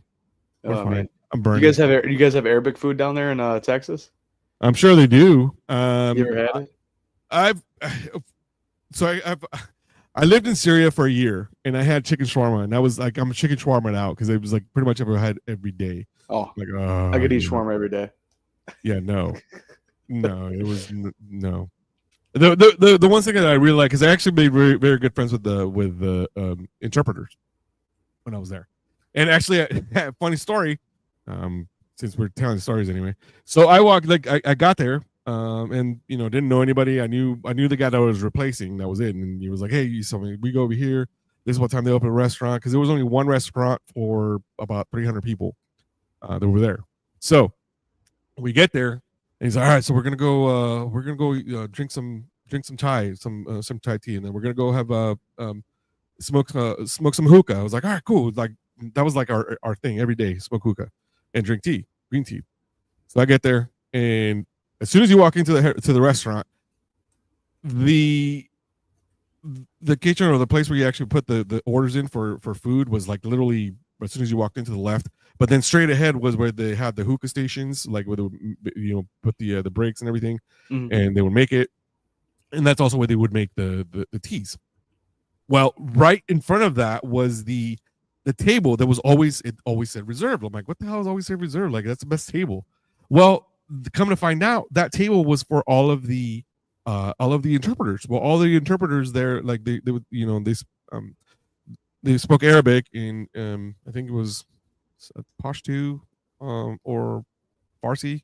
I don't remember which one it was, but it was Arabic. Obviously, there were a lot of Kurds there because obviously Syria, they had Kurds, and also in northern Iraq, which is Erbil, and so it was always reserved, and we always sit there. So I walk in, I'm like, oh, shit, man, I can't even find anything. So I'd have to fight with like 300 of the soldiers just to find a place to sit. And so I finally sat down, and I would be by myself, and I would have my headphones on or whatnot, just listening to music and smoking hookah, whatever. And it's not. It's hookah. People, you don't know what hookah is. Wet tobacco. That's all. You're missing out, and it's probably one of the best things ever. It's amazing. It's super awesome. Just add ice to the hookah. So good, man. Yeah. Oh yeah. Add ice. Or fresh fruit on the coal, on the brick. Add ice. Oh yeah. Oh. Fruit on the brick makes a huge difference. Yeah. It's so It good. sure does. Sure does. So then I started coming in, the more and more, like they would start saying like nod in their head like, hey, what's up? What's up? Like I started becoming like a cholo. I was like, hey, what up? Hey, what's up? Hey, that type of thing. Yeah. So then they're like, hey, they're like, come here. I'm like, okay, so what's up? Hey, so we, you just got here. I'm like, yeah, I got here about a week ago, week plus, whatever. So hey, what's your name? I'm like, oh, my name's Caesar. Wait, they're like, you're not Arabic? I'm like, no, I'm not Arabic. I'm Mexican. They're like, he's like, shit. They're like, every time we talk, like you walked in, we stopped talking. I'm like, why did you stop talking? He's like, because we thought you talked Arabic, like you spoke Arabic. I'm like, so you're eavesdropping. I'm like, yeah. I'm like, oh, he's like, no, because we didn't want to talk shit in front of you. I was like, okay, I see how it is. And they're like, all right. So every time I walked in, I walked in with like the smile on my face. I was like, hey, what's up, man? What's going on? And like, hey, and then all of a sudden they started calling me Sadoun. I'm like, Sadoun? Like, what the hell does that mean? Hey, it's Sadoun. Like, they wouldn't tell me for the longest time. I'm like, dude, what in the hell is Sadoun? They're like, oh, it's just the guy that smiles a lot. I'm like, that's what it means. They're like, yeah, it's nothing bad. I'm like, why do you guys call me that? He's like, because you're always smiling. I was like, yeah, because I have to deal with you fuckers. That's why. So they started calling me Sadoun. I'm trying to be friendly, man. I need your help. Friendly. God damn it. And plus, you guys go out of the wire, so I need you guys to bring me shit. That's why I was nice to you. So, what did you said? Out of the wire? Is that what you said? Yeah. So what's that mean? So they would go outside the camp. So where we were at, okay, they would actually go on convoys. Oh, right. So you have literally before in the barricades that they had was like serpentine wire. So go outside the wire. So you just right on. Yeah. So that's all it means. So they had access of stuff outside of the base, like they would go into the communities, right? So they will be able to get some things some things, and then some of them would actually travel back up to like Erbil, because it would have to go do jobs over there. So they'd be like, "Hey man, when you come back, like here's $40, bring me this." Well, okay, cool. And so they would go take orders, then come back because they'd have access to that stuff. So the best thing I ever did, I spent. So I'm on my way back, and I left Syria, and I go up to Erbil, and I got a few days before my flight to come home, and I'm getting all my stuff ready. I'm going through passport and all that stuff, getting all that stuff ready, and mailing all my shit home and all that stuff. So and I'm a contractor. I'm not in the military anymore. I'm a contractor, so I'm over there. So I tell one of my buddies, I was like, "Hey man," I'm like, "I really need to go I want to go buy a hookah." Like, "Are you sure?" I'm like, "Yeah, man. I want to go buy a hookah out in town." And they're like, obviously it's like there's this freaking awesome places to go make hookah because that's all they do over there. So he takes me to a factory, and I'm like, "Oh shit!" Like, start looking, dude. And I mean, this is a huge, like, huge room, right? Obviously, like a huge building, and it has like, from top to bottom, and all four walls, top to bottom, they had hookahs. I'm like, "Oh man, this looks good." And then the craftsmanship of these hookahs, maybe I'll bring it out one of these days. I have it up in the attic. I'll bring it out one of these days and show like just how intricate it all is. Anyway, so I go in there. I'm like, "Oh shoot!" Like, well, I want that one. I took two of them. I'm like, okay, and I'm like, I need 2 hoses, and I need the ice connection. It's not an ice but actually you can put it in the freezer, and actually will become ice. And anyway, so you have it. And I'm like, okay, so I'm calculating. I was like, oh shit, this is probably gonna be like $400, $500. I'm like, all right, so how much is it? And then my buddy was he was one of the interpreters. He was actually helping me out. And I'm like, all right, dude, well, we'll tell him how much it's going to be. Like, ask him. And they do the blah, blah, blah. Oh, and then they were all talking in Arabic. And, in the Arabic culture, obviously you do a lot of the bartering. So we like do this, this, and this. And I was like, and he got it down. Anyway, I'm still thinking I'm going to be paying like $300. And I'm like, okay, well, how much is it? And I had money. I took out the money. He's like, with all that, $80. I'm like, what? 80? And I mean, I have the hookah that I have. It's literally like 3 feet tall. I have that. I got 2 hoses for that, and then I got a travel hookah, which is like in a little case, like in a like a briefcase, super small. And that one was like $15-$20, I think. That's cool. And I'm like, oh my god, $80, and they're sitting there like blowing the glass and stuff in front of you. The kind of deal, I mean, it was in the back, but you could definitely see it. Yeah, but I mean, this whole thing, and then the part of it was so awesome that I have pictures somewhere. Anyway, the craftsmanship for it was just like, oh snap, this is cool. Yeah. So that is cool, man. I'm like I said, I'm Lebanese, and but I don't. My experience to my family's culture is just my family, so I'm kind of jealous that you've been able to. I mean, you lived in Syria for 1.5 years. You said. I mean, that's fucking wild, man. That's just a hop skip away from my family in Lebanon. So yeah, but it wasn't really living in Syria. I mean, I know, but like I have zero experience with people outside of my family. You know what I mean? So like, I mean, to like actually go to a shop. I mean, I don't even have that. You know what I mean? Yeah. So that's cool, dude. So you were there for 1.5 years, huh? No, I was there for a year. Oh, a year. Yeah. And I was in Afghanistan for another 8 months during COVID, and then I left Afghanistan, came back here, and then left like within 3 months I left again, and I was stuck in Syria for a year, a little bit over the year. Came back for 2 weeks, left, went to like Djibouti, Africa, and then a month later, I ended up going to Niger, and it was just horrible. And I hated like Djibouti was probably even worse, simply because it was super humid. It was freaking hot. I was gonna say, so it's just the climate there. That's dude, the entire thing is climate. I mean, even in Syria, it was hot, right? Because I mean, you're up in Iraq. It wasn't as hot as Afghanistan was, because Afghanistan was actually pretty damn hot, but nothing compares to Djibouti, because Djibouti was not only hot, but it was humid, and it was just like, it was bad. Are you still a military contractor? I am, but I don't travel anymore. I gave that up. I work for other things now, so I am different programs now. So okay, so how long were you in the You were in the Army? I was active duty Navy and then Army. Okay. But I was active duty, but I ended up doing National Guard, and Right on. so that's where I deployed to Afghanistan in 13, 14. That's where Right I was on. at. But So how long was your military career? altogether, I did 21 years, and a lot of 21 them, years? a lot of them were bad years, meaning that I didn't go to drill because I was actually deployed. Oh, right So on. so I was like, no, I'm an ING, which means inactive guard. And so all those years that I was like, I was like, they didn't want to, the unit I was with, they didn't allow me, or they didn't like the fact that I was deployed. And I'm like, wait, this unit over here will like, allow me to do, my weekends. Are like, no, they're deployed, blah, blah, blah. I'm like, all right, whatever. So I just didn't care at that point. I'm like, you know what, this is bullshit. Like, I'm not going to do this. And so I got out in like 2020. I'm like, yeah, whatever. I'm out. Yeah. And then, because I was worried, they don't pay my bills. They're like, oh, you have to do this. You have to do. I was like, no, I don't have to do that. Like, you don't pay my bills, and I'll hell of a lot making a lot more than you pay me.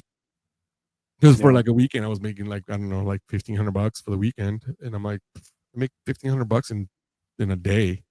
I'm fine. As a contractor? Yeah. Yeah, I'm that's like, I have heard that from a few friends, is that that's a common career trajectory, is to get out of the service and then come back as a contractor, almost do the same work or similar work for, I mean, way more money. yeah, that's exactly what I was doing. I was doing the Yeah. same job. And obviously, like, I didn't have to get up at 5 a.m. I didn't have to do this unless my equipment went down and I had to go fix it. But I was like, no. Yeah. They would come and get me. I didn't have to go get them. I'm like, I'm like, did you check this? Yeah. Did you check that? Yeah.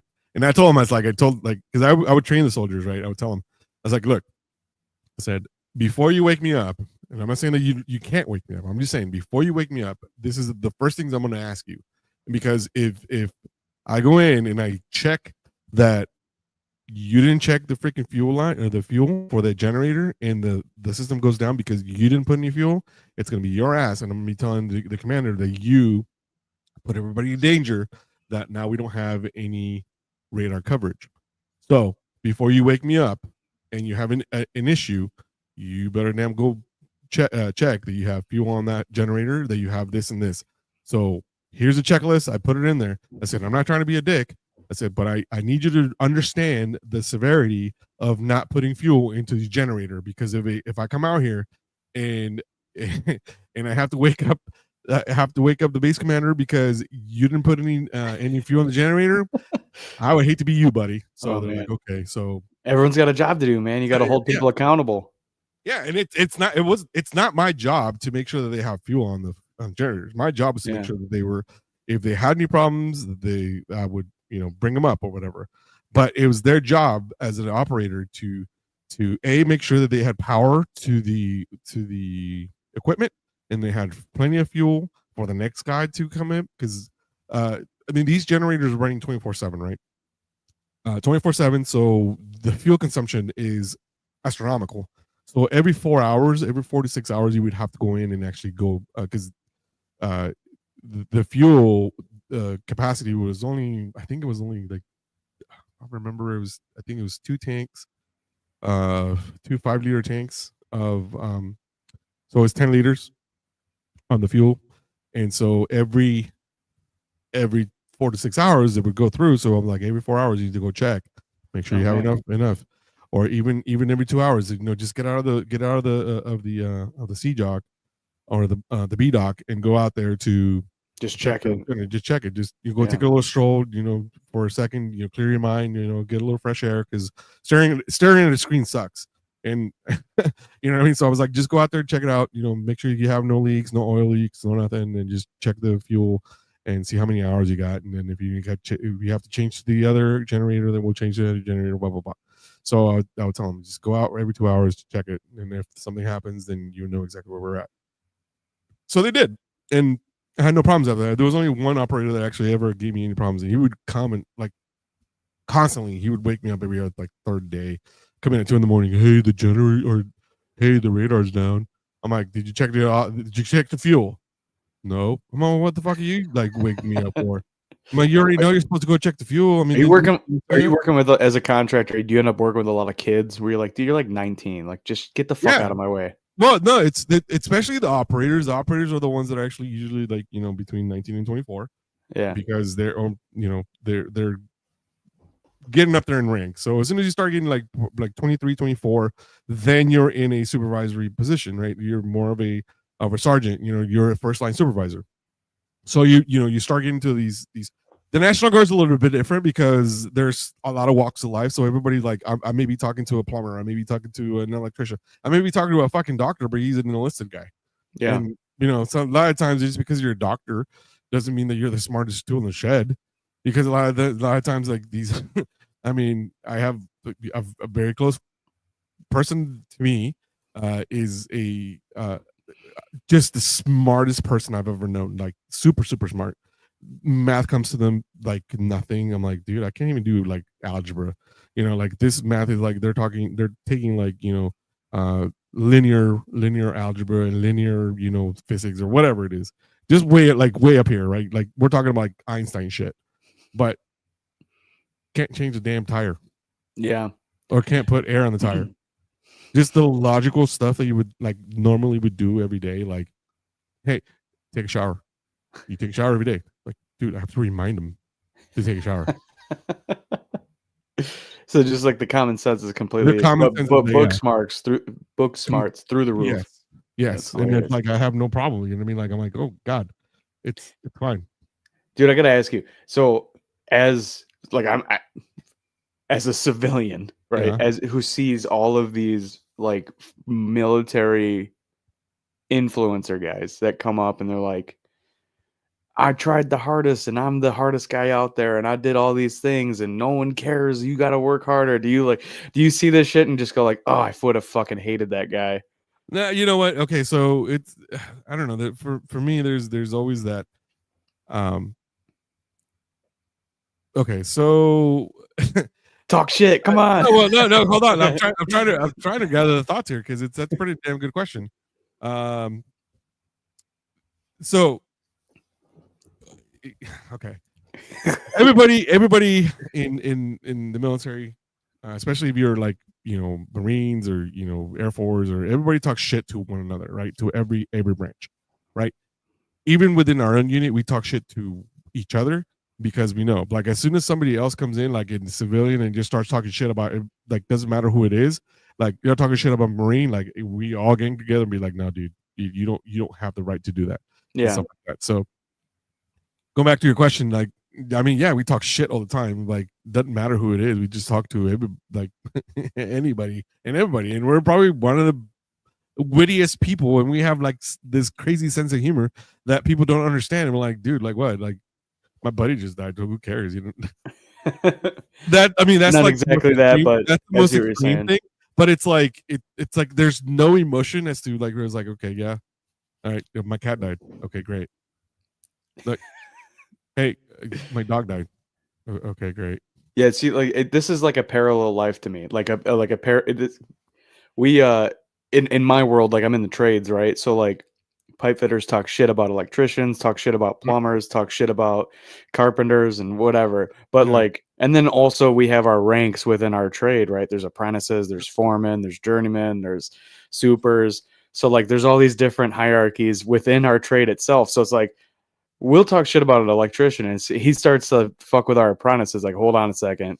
Yeah. You don't get to fucking do that. No. That's my apprentice. Like, back off, you know. That's my private. I only get to yeah, exactly. Yeah, I only get to play with my private. Yeah, you don't get to fuck with him. Back off. He ain't an apprentice in your fucking trade, you know. Dude, that's funny, man. This is what brings me to my next segment. And this segment is actually one of my favorites because we get to talk snap. So this is called Rapid Fire Questions.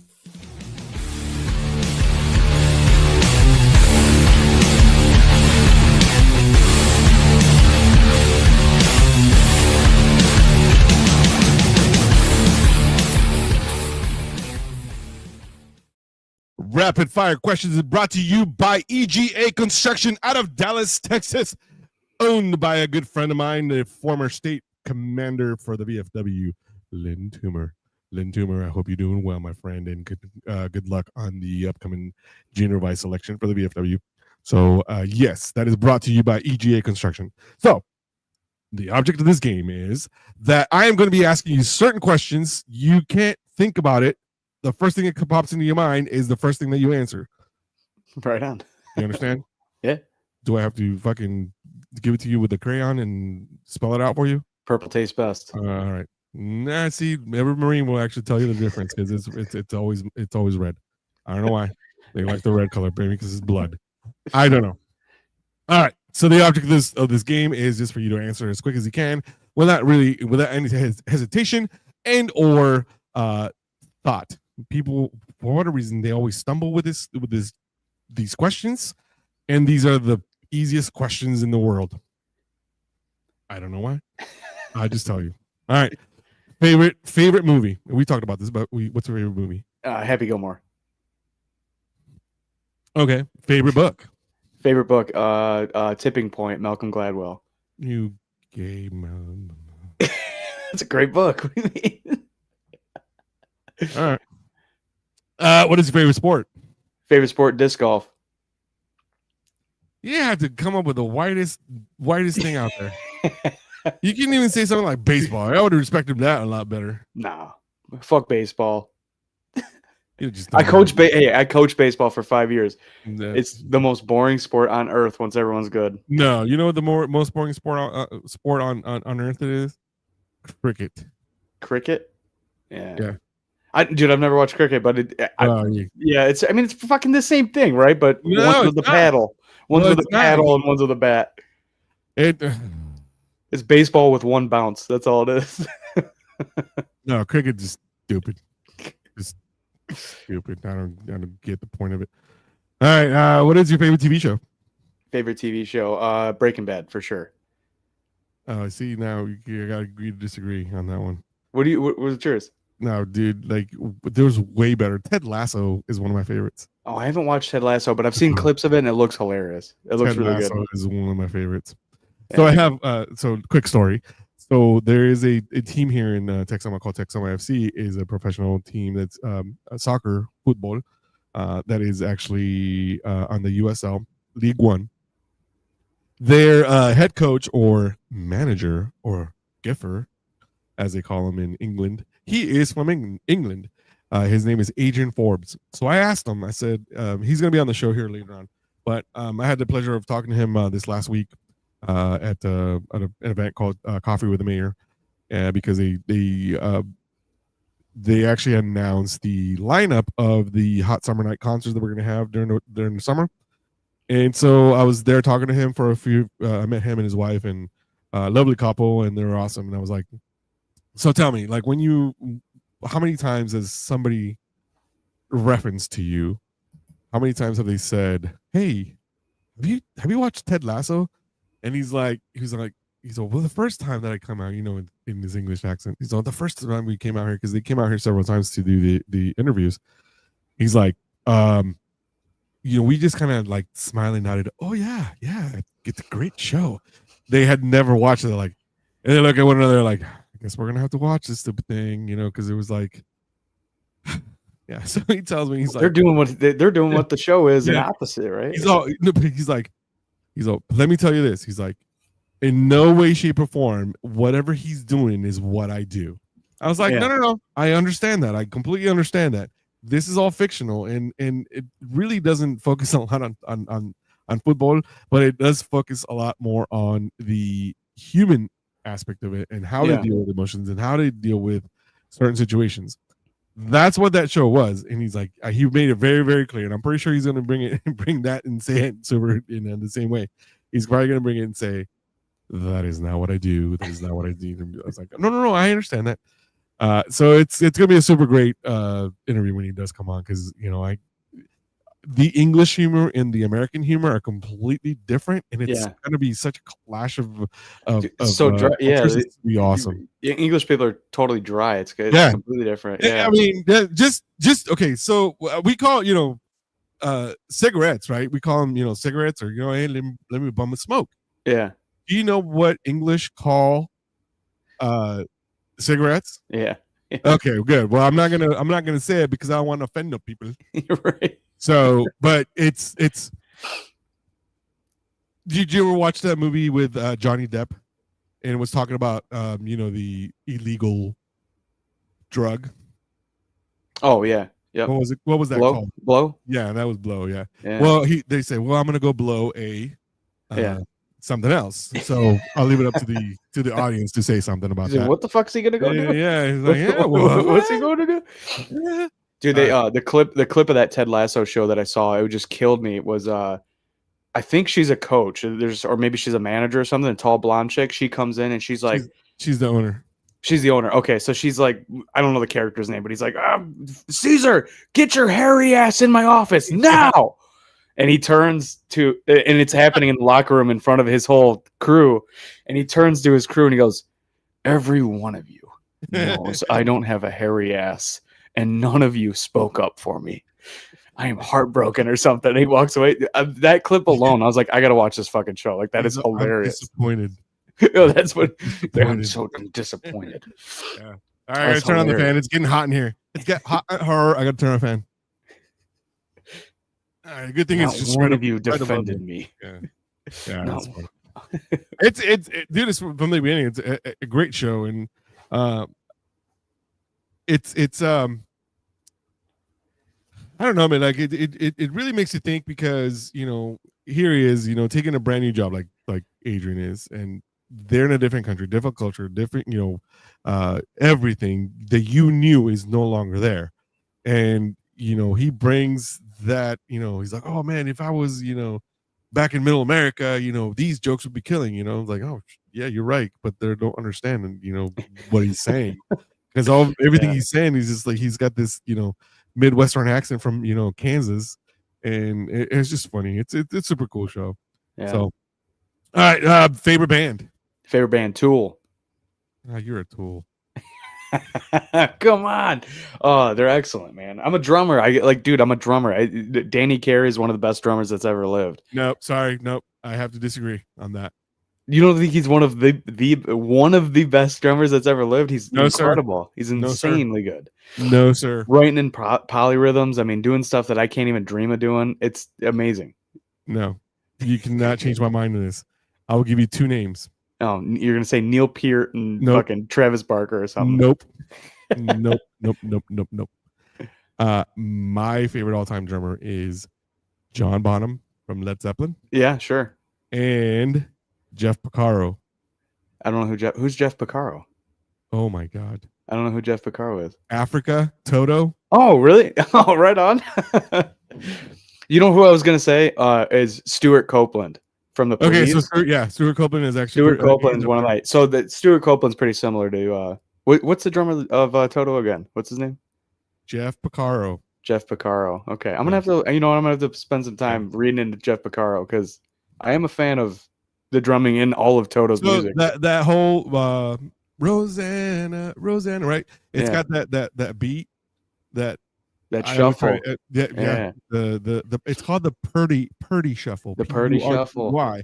Purdy shuffle. Yeah. Purdy is actually a real guy. Yeah. Who actually was. He's another drummer that actually invented that. He's like, oh yeah.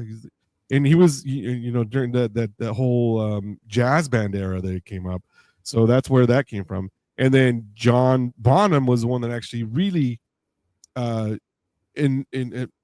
invested and or played a lot more of the ghost notes that people were, that you hear those, you're like, is that a, oh yeah, he was playing a lot with intricate. One of my favorite songs from Led Zeppelin that is actually underrated, that people don't really understand the rhythm of it and just how intricate the whole rhythm is. It's called Fool in the Rain. You ever heard that song? Yeah. Fool in the Rain? Oh. Yeah. Dude, John Bonham has one of the first drumming books that I ever bought. And it was, I mean, he plays triplets and he plays these weird polyrhythms. He plays all kinds of shuffles that are just insane. Like that really develops your your limb independence playing along to his stuff. I love because he's John playing Bonham, different. too. He's playing different rhythms with every And then- every limb of his heart of his a lot of the body. times, yeah, for sure. He does these. Yeah, he does a lot of polyrhythms. Well, that and Buddy Rich. Studying anything Buddy Rich is like, Yeah. oh, you're like you Yeah. could play along to every rock band pretty quickly playing the drums. Like the first 2 years, you can get by playing around, playing Yeah. along with rock bands. But you try to play along to something that Buddy Rich wrote, you're like, dude, it's gonna take you 10 years. Have you ever heard of this YouTube drummer, TikTok drummer, called El Stepario Siberiano? No. Oh my God! Oh, dude, let me introduce you, because this dude. First of all, let me find it real quick, and I will play it, because this dude is freaking insane. And did you hear that? Could you hear that? Did you hear that at all? No. No. All right, let's see. Let's first of all, let's do this. We're gonna share the screen. We're gonna share the screen one more time, and we're gonna go and share. All right, here we go. He has been called. He's I an have alien. I have seen this guy. I didn't know his name. This guy's ridiculous. Yes, this guy is. Let's just say this guy is. I don't even know what to tell you, but Yeah, this dude- he's a machine. I mean, there's a video of him playing some song one-handed, like some death metal song one-handed. And I'm like, I couldn't even do this. Like no limitations at all. I could Yeah. not play the song. All right, tell me if you can hear it. Yeah, I heard the first You heard it? the first kick. Yeah, I heard it. Okay, here we go. I'm gonna play it real quick.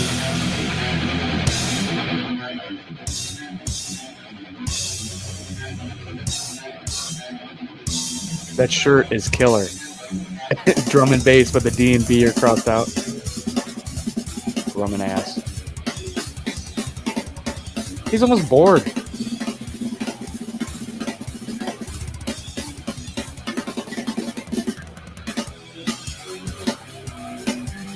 He's a machine, dude.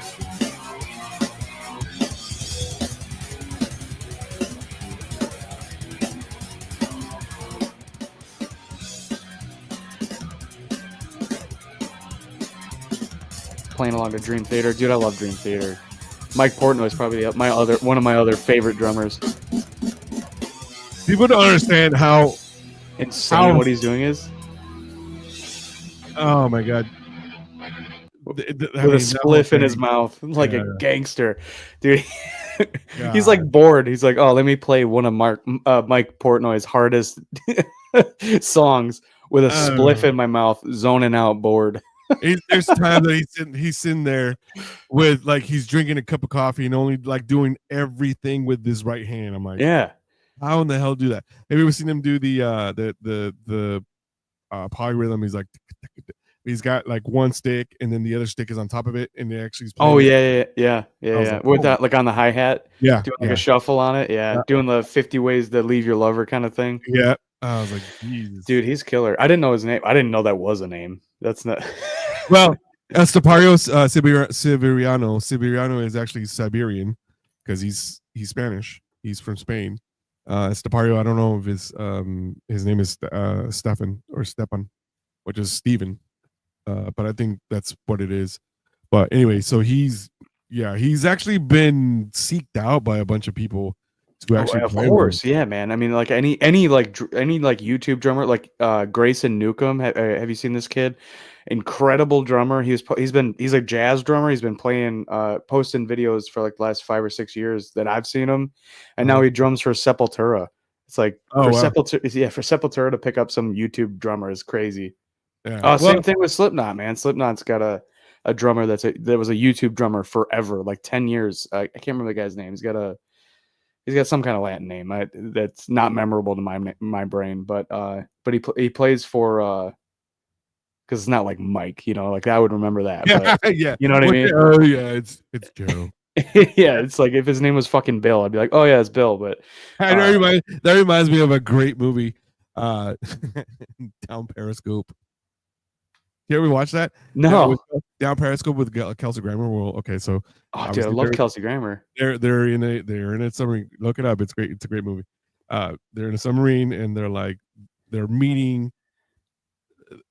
It's a whole misfit, crew of that's going to the submarine. The submarine is like a 1945, like World War II, that it's barely keeping itself taking on water and all this stuff. So they get the misfit crew and put it in there. Well, one of the radio man, he's radio man / electrician. He's kind of out there, whatever. He's good at his job, obviously, but he's like, hey man, hey, I'm Stepanik. I guess it was one of the characters. Like, hey man, I'm Stepanik. What's your name? My name is Nitro. No, really, what's your name? Like that's your. My name is Nitro, dude. What is your real name? It's Nitro. He's like, oh, but I'm thinking of a nickname. Okay, Bob. it's nobody's thinking the word, but it's so funny. The way it is, there's so many. That whole cast is great. Like it had Lauren Holly, who was married to Jim Carrey, and then also had Rob Schneider, who was like the lieutenant, or basically like the it was a lieutenant. Oh my god. So is this? This is like a 90s movie. Yeah, it was like 93, 94, I think. Okay, right out. on. Rip Thorne was in it. Dude, it was great. Great movie. How I never heard of this movie, man. It was so because at the same time during that when that one came out, Down Periscope, there was another one with Tom Arnold called McHale's Navy that they redid it because it was a 50s or 60s movie or show that they had, but they redid it, so it was around the same time. But Down Periscope is probably one of the funniest ones that I liked, and dude, it was just funny. So this is like a Navy police academy, or like Naked Gun kind of deal. Yeah, it was that style. It was along those lines. Naked Gun.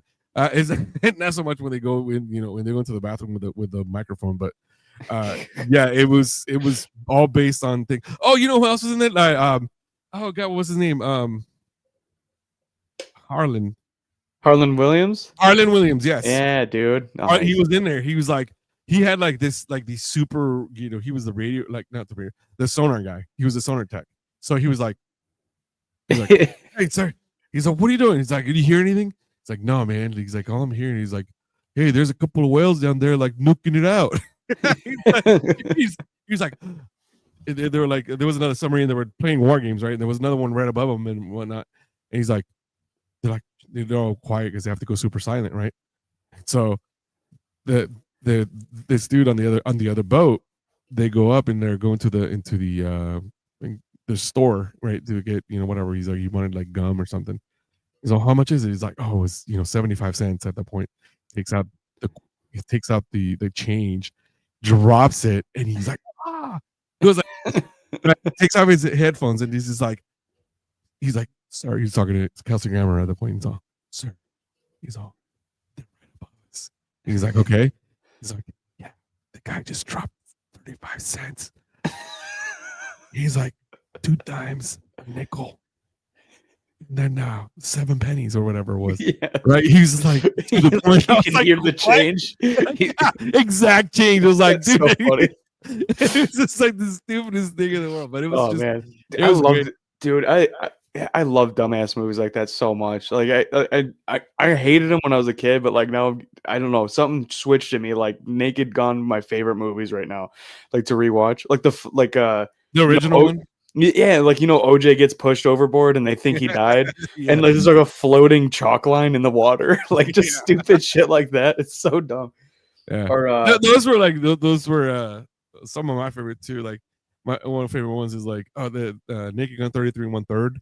Yeah, they're like, oh, what brings you here? Because he goes into a sperm bank. Doesn't think it's a sperm bank, but he goes into a doctor. He's, oh, what happened? Oh, I was throwing her around with my uncle. He's like, oh, really? Right? Because he's in a sperm bank, he's all throwing it around. Yeah. What? Like, what happened? Which one was it? He's climbing outside the building, and there's statues. There's like a woman statue, a man statue, a woman statue, and they're all naked. But it's like naked statues. And I think it's 2.5. I 2.5. think So I he think goes to 2.5. fall and he catches himself by grabbing both the girl's boobs, Yeah. and he's like, oh, like pulls back, and then he falls and he catches himself by holding on to the guy's Yeah, the thing, dude. and then it just cuts to the statue's face, and the statue smiles out of nowhere. Like, dude, it's so good. Yeah, it's those movies are probably some of the funniest, and Oh man, people didn't know that Leslie Nielsen is actually super funny. yeah. Great dude. Like, I was like, man, I was saddened when he passed away because he got some really good movies. Oh my And god, that kind of style Airplane. is yeah, I Airplane was mean, hilarious. God, the Loaded. Look, I mean, and a guy that became famous in his, freaking 50s or whatever. I mean, he just nothing but bangers. Put out nothing but bangers. Yeah. Well, Kareem Abdul-Jabbar was in Airplane. People forget Yeah, that. yeah. So it was the same thing. Like, like in the 90s, OJ was in that movie too. So like they always had like a superstar, like Yeah. a sports superstar. Yeah, it was funny. But another anecdote here. So the guy that played Nitro, did you watch the National Lampoon's Vacation? Yeah. Vegas Vacation. Yeah. Right? Remember, he's like, oh man, Rusty goes in and he's trying to get, he needs to get an ID, a fake ID. Right, so the guy's like, he's outside like singing, he's all, luck be a lady tonight, right? He's singing out there. Yeah. He's like, I don't remember what his name is. Like, so he had like a Chad, like a hanging Chad, turns it around, puts it on his face. It was like the fake ID says like, now you're Mr. Stepopoulos or whatever. Takes a picture, he gives him the ID right then and there, and that's the same guy that played Nitro. Oh, nice. Yeah, do you remember so that those- scene where they pull up the poster board? Yeah, and it's like, yeah, exactly. Yeah. Yeah, he has a hanging Chad, just puts it on there, just the picture right on it. It was just that type of comedies. It's gone, long gone. Yeah. I don't see that very often anymore. Dude, Like the comedies now. The comedies in the 80s, the mid 80s comedies were so dense. I mean, like there's a joke like every 30 seconds in those movies. Like Christmas Vacation, one of the best comedies ever made. It's like every 30 seconds there's another joke. Yeah. Everything from like him dressing like, what was that? Jason? That scammer. No, he when he's up in the attic, he gets stuck in the attic and he has to like put the old clothes on to stay warm. And then he like looks like Miss Cleo or whatever. Like that's and he's crying watching old tapes. And then they pull down the attic door. The 8mm tapes. Yeah, dude. And then someone pulls down the attic and he falls right through the floor. And dude, I mean, it's jam packed with jokes, man. The funniest scene in that whole thing was when Uncle Eddie or Cousin Eddie was outside, and then the neighbors come out. They're like, he's got the beer in his hand. He's getting all he's got the hose, but with the black water. Right? Yeah. Hey, Shedder's full. Shedder's full. He's dumping sewage into the gutter. Yeah, I was like, and then it blows up later, right? But one of the funniest was like on actually the original Vacation. I don't know if people remember this. He's they stopped at Arizona to pick up Aunt Edna, right? So they stopped there in Cousin Eddie's house, and I remember the wife's name, but anyway, but the two kids were there, right? And so the Audrey, the daughter, was talking to her cousin, and he's like, well, the cousin's like, oh, well, my daddy says I'm the best French kisser. I was like, what? Oh my god. And this is the 80s, man. I mean, nobody cares. It's just funny shit. I was like, oh my god. That is insane. That's the funniest thing, dude. That my probably my favorite part of any of those movies is when he's on Christmas Vacation. They're all at the mall, and he's flirting with the store clerk, telling her that like his wife died, but he still buys her a present every Christmas. And he's got her hand like going up her thigh. She's like, "Oh, I wear these kind too. Like, look how it it goes way high up on your hip." And he's like got his hand on it. He looks over, and his son's right there. He's like, look at that. You can't see the panty line, Harry, or whatever. And he's like, oh, Jesus Christ, Harry. And like, hey, Dad. Hey, Rusty. Oh, shit. Rusty. Oh, yeah, it's right. Yeah, Russ. Yeah, you know who that is, right? Was it? No. Vacation.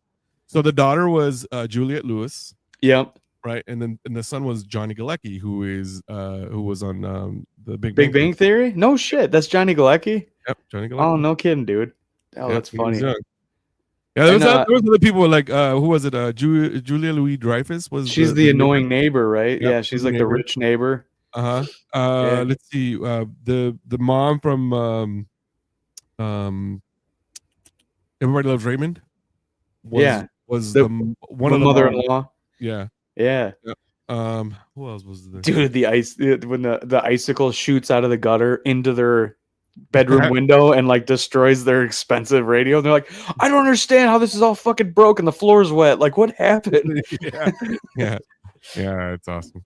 Oh That's man. good. But anyway, dude, we already went over time. Like, we're at 2 hours and 6 minutes. And I really don't care because I don't have another show that comes after mine. So, and then tomorrow, like I said, tomorrow I'm actually doing the DFW, the Medal of Honor motorcade tomorrow morning. I usually end it at 2 hours, especially when I'm in the studio because, I got to be cognizant of those guys that actually have to go to sleep. But a big shout out to Podcast on Main and Split Window Studios down in Denison. They are one of my biggest supporters. They allow me to come in when I have live guests on the show. I go to use their facilities to conduct the interviews. A lot of the interviews that I conduct are, I don't know, for whatever reason, when you have an interaction, especially on a live interaction, is a lot different than when you have interaction like we are doing now.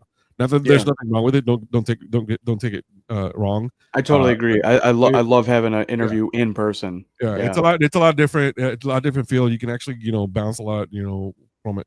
So if you guys are interested, you always go back to the handles, like I said, the Battle Rhythm Podcast on YouTube, and I actually look at those live videos. They're all of my videos are there, especially the last month and a half where I've been at the Podcast on Main.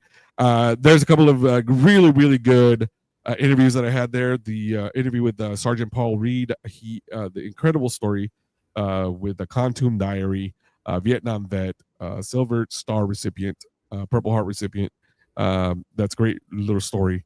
And then last week where I had Whitney Tilley, who right now there is a bill that's trying to be sponsored for Congress to pass the Tilley Act, and that was regarding pulmonary embolism. So her husband, quick little story, her husband actually went in for a routine surgery on his knee. He fell, and it took about 7 to 10 days later. Actually, on the 8th day, that's when he went into a surgery. It's supposed to be a routine surgery for the knee, and he passed away on the table with the pulmonary embolism. They tried to revive him and everything like that. Didn't tell him anything like that. So check out that video. It was last week.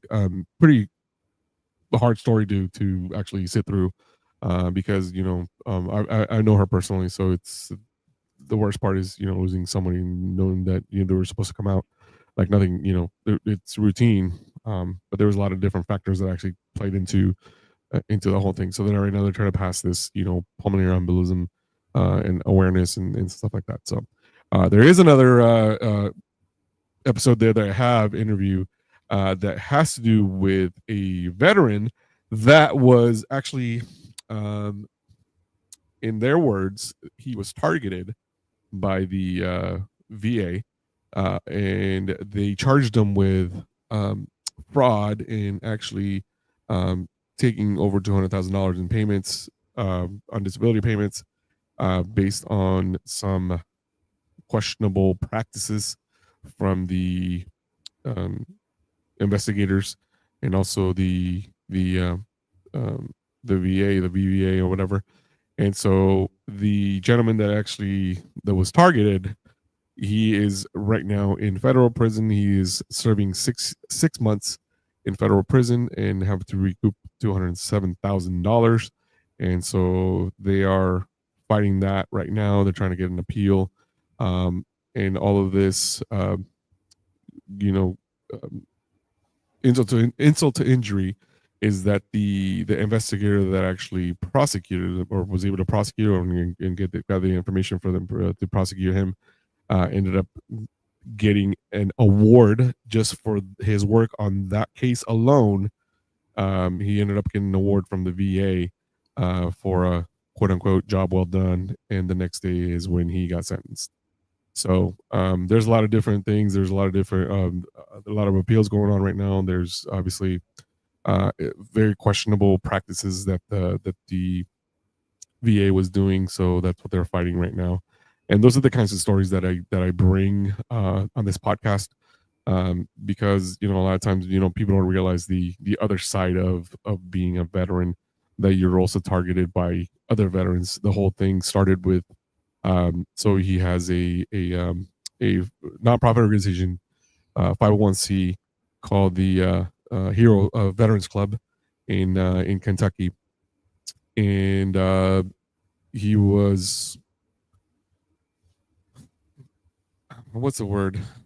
He was, somebody called on him on the VA saying that he has a service dog and that he would never take him anywhere. So this whole story just ended up started from jealousy from other organizations. Man. So yeah, it's pretty bad, and the fact that he's right now serving time and he's there, and I had his wife on the show, and when he comes out in about 4 more months, he's going to come on the show and he's going to talk about his ordeal and how he's going and where they're at, and they'll give us an update on what's been going on. But from the last update I received from them, it was that they are obviously they're in the second month of him being incarcerated, and they're just trying to work on, see if they can get an appeal going and things like that. So that's the last I heard from them. But they're keeping positive. They're very strong in their faith.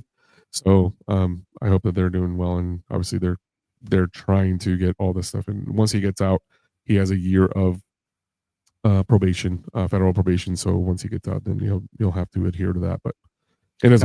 Would he have been prosecuted in a military court? No, he was prosecuted in federal court. Okay. Federal court. There's different rules, right? Correct me if I'm wrong. For yeah, if he would have been, if he would have still been into the military, then he would have been under the UCMJ. We kind of still are under the UCMJ, being that we are veterans, but because this is now the VA is a federal entity, federal rules apply. So that's why it wasn't anything military. So military usually deals with, they deal with like identity theft and things like that, but that's had nothing to do with military at that point. It was, right on the other side. If I remember right, I think I read that there's like a lower threshold for prosecution rates because you need a lower like a lower percentage of the verdict to go through in a military court. Well, it was because so he's 100% disabled, right? So the VA deemed that he's 100% disabled, permanent and total, meaning that his rating would never go down or would never be questioned again. It's permanent and total. That's it. Nothing else. Well, at the same time, he was also individual unemployability, IU or UI, individual unemployability. So the meaning that individual unemployability doesn't allow you to work. You can only, if you do work, you only can work up to the federal poverty threshold, I guess, which is like, I believe it's like $13,000. I think I've heard that number for retirees coming out on the job. Right. Yeah. So it's like $13,000 that he couldn't go over. Well, because he had the 501c, from what she explained to me on the podcast, is that the tax person that was doing their taxes put in that he was working 60 hours in the Veterans Club on the nonprofit.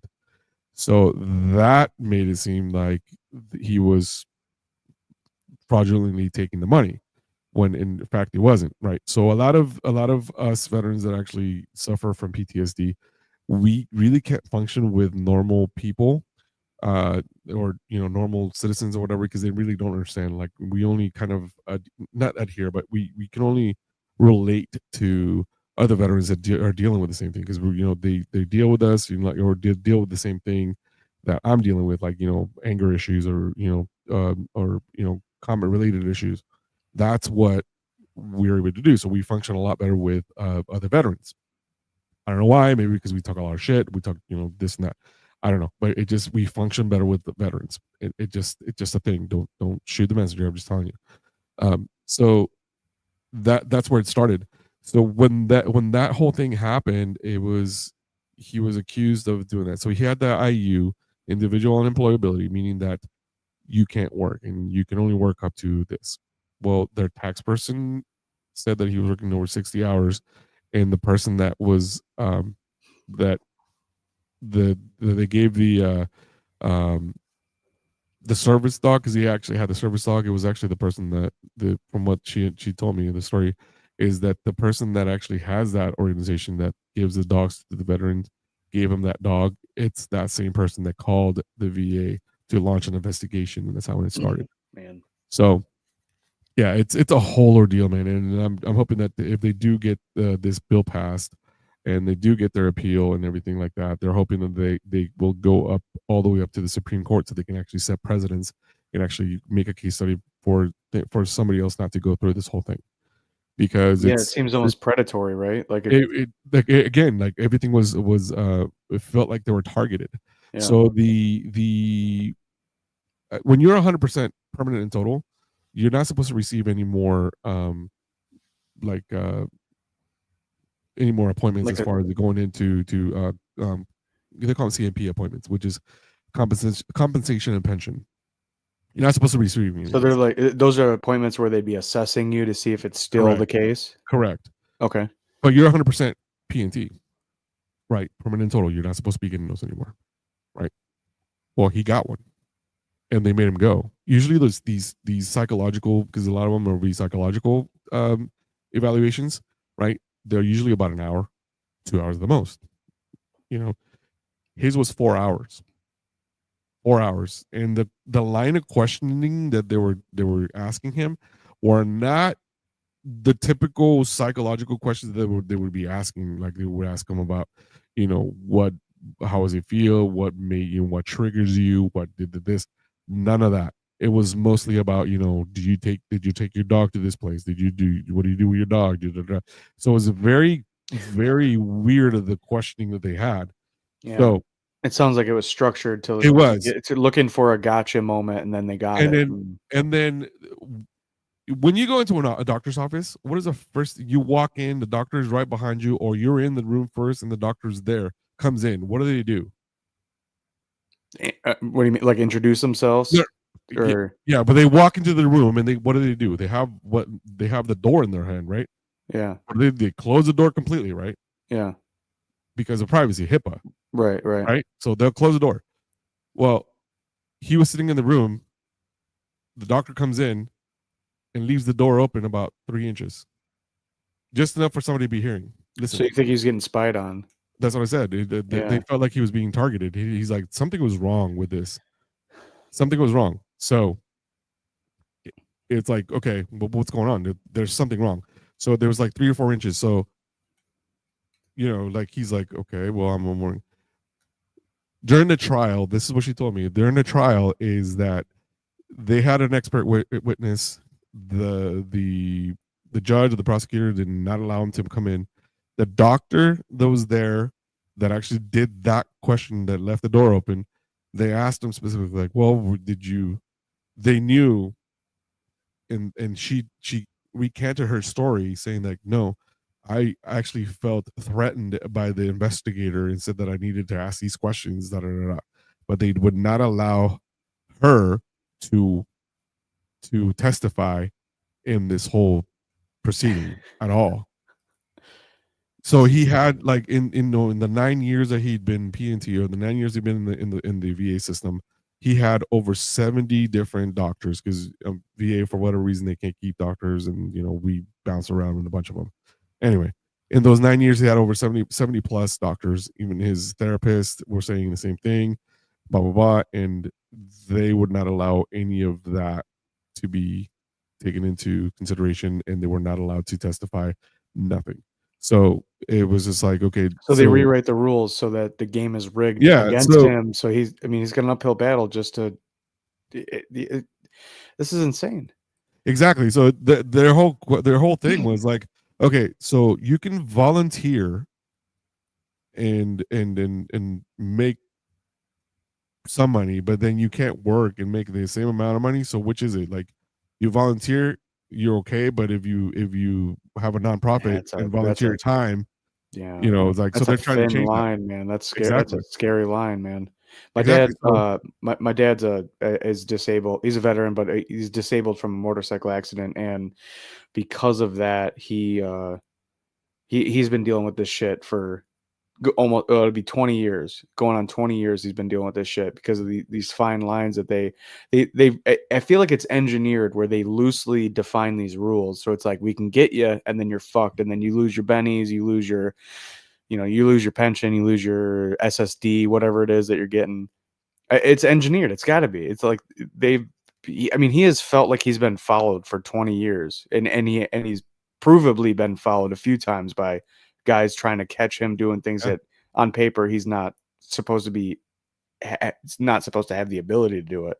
exactly. And it's like, who So the fuck would fake what he's gone through? they Jeremy Harrell and Aaron Harrell, they feel they were targeted. You know what I mean? It was just like, okay, well, shit. They're targeted. That's how Yeah. they felt. Unfortunate. And I gotta. You have an interview with these two? These. yeah, they're on my YouTube. I'll have to, I want to listen to this, man. I'm really curious to hear Yeah, like what Yeah, yeah. happened. I've got relatives in the military that have dealt with VA bullshit and all the chaos and Yeah. fucking stupidity that they've dealt with trying to get what's owed to them. Right. Yeah, and And, it's a lot of people oh, no, it's we earned those benefits. bennies, We earned man. those stuff, and a lot of people, some people, again, a lot of people, many people, or some people take advantage of the whole thing. Whether we call them malingerers, and they take advantage of the situation. They say go, and they'll do it outside too, like like for me, I know I have anger issues, and I know I can be a jerk, and I can be an asshole, whatever. I mean, that's at least what my wife tells me. But like, I know I have issues, and I know I can do it, but I don't use that as a crutch every day to say like to act or treat somebody shitty. You know what I mean? And there's people that actually always fall back is like, oh well, I'm a combat vet and I do this. And it's like, oh, you don't feel sorry for me. It's like, no, dude, like that's not the way it's supposed to be. That's like, because people like they always play the victim. Yeah. Always play the victim. Like, dude, we all have problems, and it's not always about you. Like, you know what I mean? Like, you don't know what I'm struggling with right now. You don't know what I'm going through. You don't know, nothing.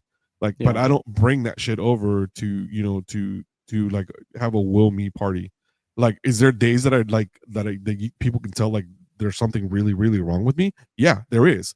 But there doesn't give you the right to always use that as a fucking crutch.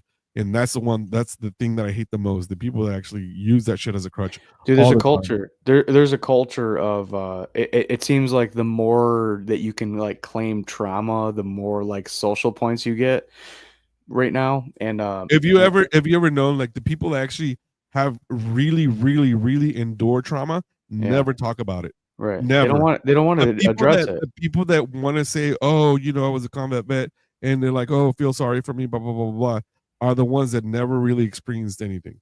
Yeah. That Like, dude, if we end up doing another episode together, I'd love to talk about the people No, who this is your one and done, dude. You're done. I don't. fuck. I didn't like No. doing that. No, if we do, well, first of all, eat a dick. But if we do do another one, I would love to talk about the veterans that didn't have the jobs that people correlate with, like PTSD and like the psychological issues, but the guys that like want to claim that shit when they go back home, I would love to talk about that, because there's a handful of guys that I've known, or at least they've known, where it's like, this motherfucker like was a pencil pusher, and now he's back and he's like telling every broad he meets that he has PTSD and he's a combat vet, but like it's provable that it wasn't. Like, that's not what he did when he was in the service, Yeah. And I mean, and a lot of us like hate those people, like, you know what I mean? Like, And as a civilian, I can't tell the difference. I have no idea. Like, I don't know the words to, like, I don't know the questions to be like, you ever see these people that do like stolen valor? oh yeah, yeah. Right. It's the cringiest videos on earth. We know the questions to ask, and people are like, oh shit, you know what I mean? Like, oh, what unit were you with? Right. Oh, yeah, what was your MOS? Or, like simple shit that people Right. that as a military person would know. It's like, oh yeah, where were you stationed at? Yeah. Oh yeah. Dude, Oh, when I first and I'm pretty good at sniffing out bullshit, but I don't have like obviously I don't have any military experience, so I don't know. But like when I first started dating a girl, and she was like, "Yeah, my ex was in the Navy, and like I don't know if you saw that video of like guys jumping off the boat onto like a submarine, like it was like a Mexican submarine that was like carrying drugs." I'm like, "Your boyfriend didn't fucking do that." Like stop. A viral video, like there's a viral video of that going around right now. You're gonna tell me that your fucking boyfriend Yeah. did that? He didn't do that. yeah. Come on. So okay, so know? here's a little homework for you. On YouTube, you gotta look up this video. It was actually on from NBC News in 2002. Okay, 2002, American aircraft carrier goes to Perth, Australia, closes down brothels. Okay. I gotta start a list. I have like 5 things I gotta look up Yeah. from this Well, conversation. you can go back and watch this podcast again. I and look will, at it. but I'm writing this Take one note, down. take note of the time. It's at 2:27, or 2:26 really. But it was it's American aircraft carrier pulls into Perth, Australia, and shuts down brothels. Hell yeah. I was on that ship. I was on that ship. Hell yeah. Let me tell you, like there was nothing. I didn't partake in all that stuff. Like me and my buddies ended up going to like a bunch of clubs and stuff like that, and we actually ended up in an Airbnb. At that point, it was just like a rental or whatever. But we went in an Airbnb, a hotel room, and we would just go back and we would go to the liquor store or the superstore or the market there, and we just get beer. We like really didn't a lot of us didn't really have a lot of money because we're all E3s, E2s, E3s, have a lot of money. Like, yeah, did we have deployment money? Of course we had deployment money, but I only had a certain amount of money that I actually would spend in port because I wanted to, there was other things that I wanted to do. Yeah. Anyway, so we're there, and the whole thing was that as we're leaving Perth and heading over to Hobart, which is in Tasmania. So we're heading over there. We get these these emails and these calls from from family members and everything like that. They're like, "Hey, what's this shit I hear about you guys going into all these brothels?" I was like, "What do you mean?" They're like, "Oh, okay, well, the whole thing was the whole video was like, yeah, the USS John C. Stennis pulled into port in Perth, Australia, Perth and Fremantle on the western coast of Australia. 5,000 sailors are on this boat. They come in and they go into the city. Brothels closed down 1.5 days later because the girls were claiming exhaustion." I'm like, at that point, like I think it was my mom. She's like, "What is this?" I was like, "I don't know, Mom." I'd love to see a fucking like an official. It was an official my grandpa's a sailor, and he's got a plaque that says like "Journey to the Top of the World." He went up to Antarctica or whatever, the North Pole. They were in the Arctic Circle during World War II, I think. If I remember what the plaque says. I would love to see like an official plaque that's like fucking shut down the down the down under. Fucking girls had to lay down and recover. It's fucking awesome. Carrier. Oh man. Perth, Australia. Let's see if it's this one. I'm trying to look for it right now. Dude, that's so funny. Let's see. Hold on. I would love for that to be my claim to fame. It's like, yeah, dude, I was on the ship that shut down the brothels on the west side of the country.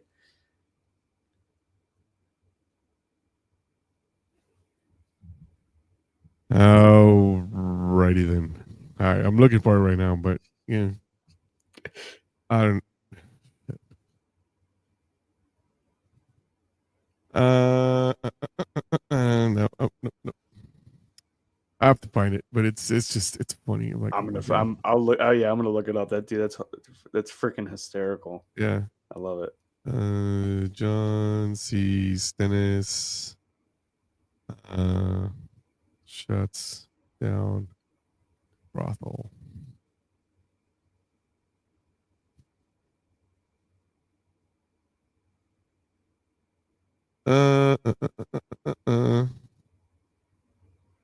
Gosh, now there's so many videos about this. I'll find it at one point. Right on. I'll find it. Maybe next time we do this again, I'll have to. Oh, I find thought it was one and done. Or fucking one and I done. don't know.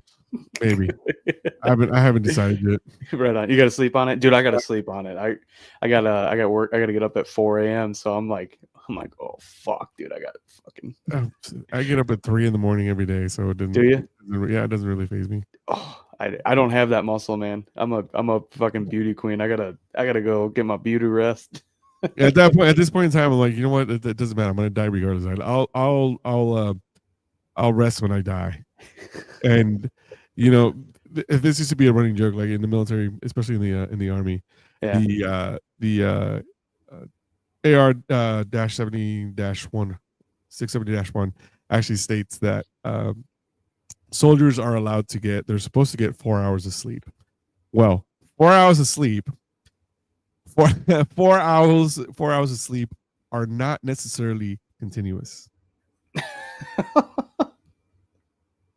So I have to give you, as you know, if I'm the sergeant, I'm supposed to give you 4 hours of sleep.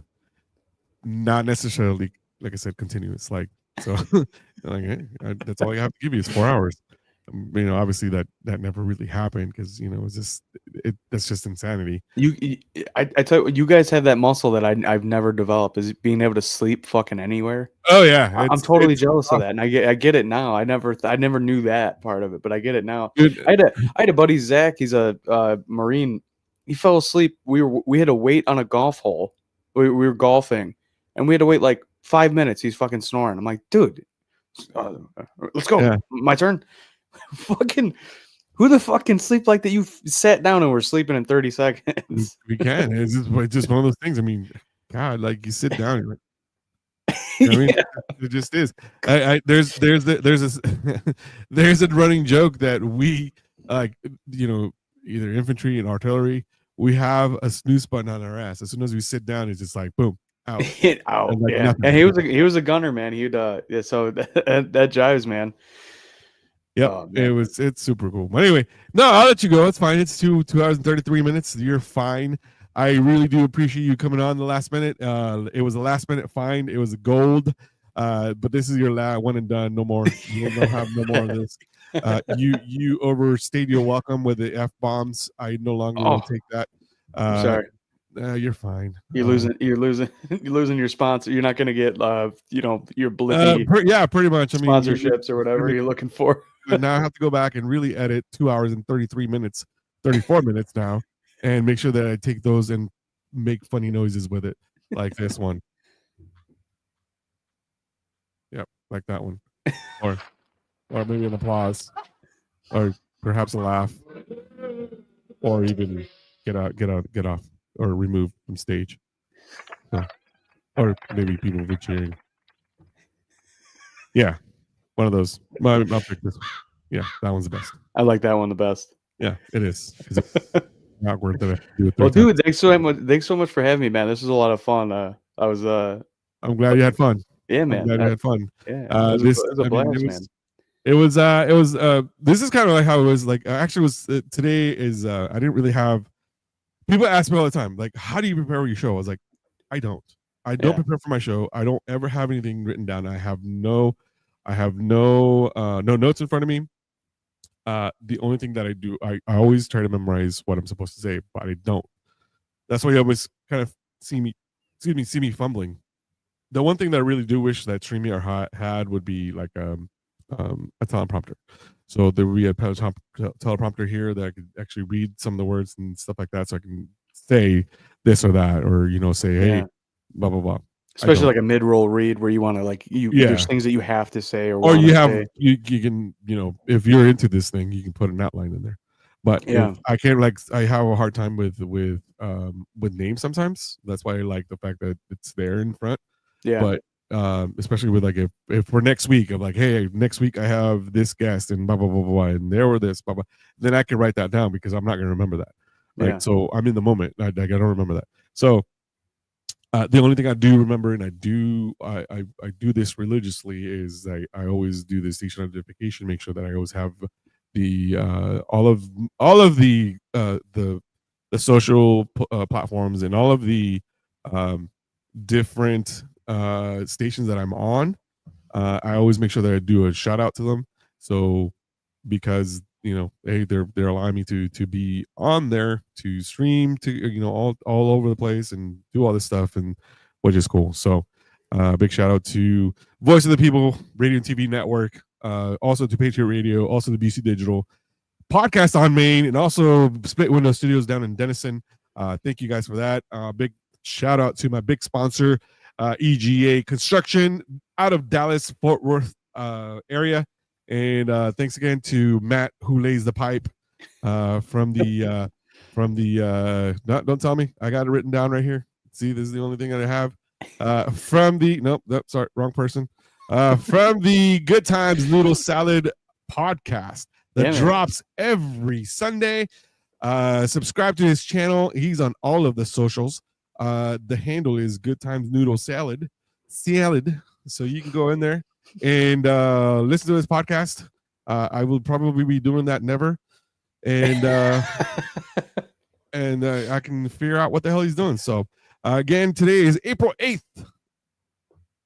Yep, still April 8th of 2025. Big shout out and big happy birthday to Caleb, who is getting up. He's probably in his sleep right now, and he is waiting for tomorrow so he can carry the weight of the city of Sherman on his shoulders. All right, my friends. Well, thank you so much. Thanks for coming on the show. I hope you had a good time, as I did. Man. I had a blast. We hope you learned something for your podcast. I try to always give nuggets. So I hope you picked up some nuggets on this one. Yeah, this is cool, man. I appreciate you having me on, man. This was a lot of fun. Yeah, I'm glad you had fun. So for everybody out there in all the socials, thanks so much for joining us. Like I said, this is Season by the Battle Rhythm podcast, and we are coming to you every Tuesday at 9 Eastern on Voice of the People Radio and TV Network, BUC Digital, and also on Patriot Radio. With that said, my friends, I will see you all next week. You guys are awesome. Thanks for staying with us for another 40 minutes after what I'm supposed to be going. This is awesome. You guys are great, and I love all of you guys. Thanks for coming in. Take care. Love one another. See you guys later. Thank you for watching. As we wrap up today's show, we want to extend our heartfelt thanks to each and every one of you for tuning in. Your support and engagement means the world to us, and we hope you found today's content insightful and entertaining. This episode, along with all previous shows, is available on all major media platforms. Whether you prefer to listen on Spotify, Apple Podcasts, or watch YouTube, we got you covered. Be sure to subscribe, rate, and leave a review to help us reach more listeners just like you. We'd love to hear your thoughts and feedback. Connect with us on social media, where you can join us in our conversation and stay updated on the latest news and episodes. Follow us on Twitter, Instagram, and Facebook.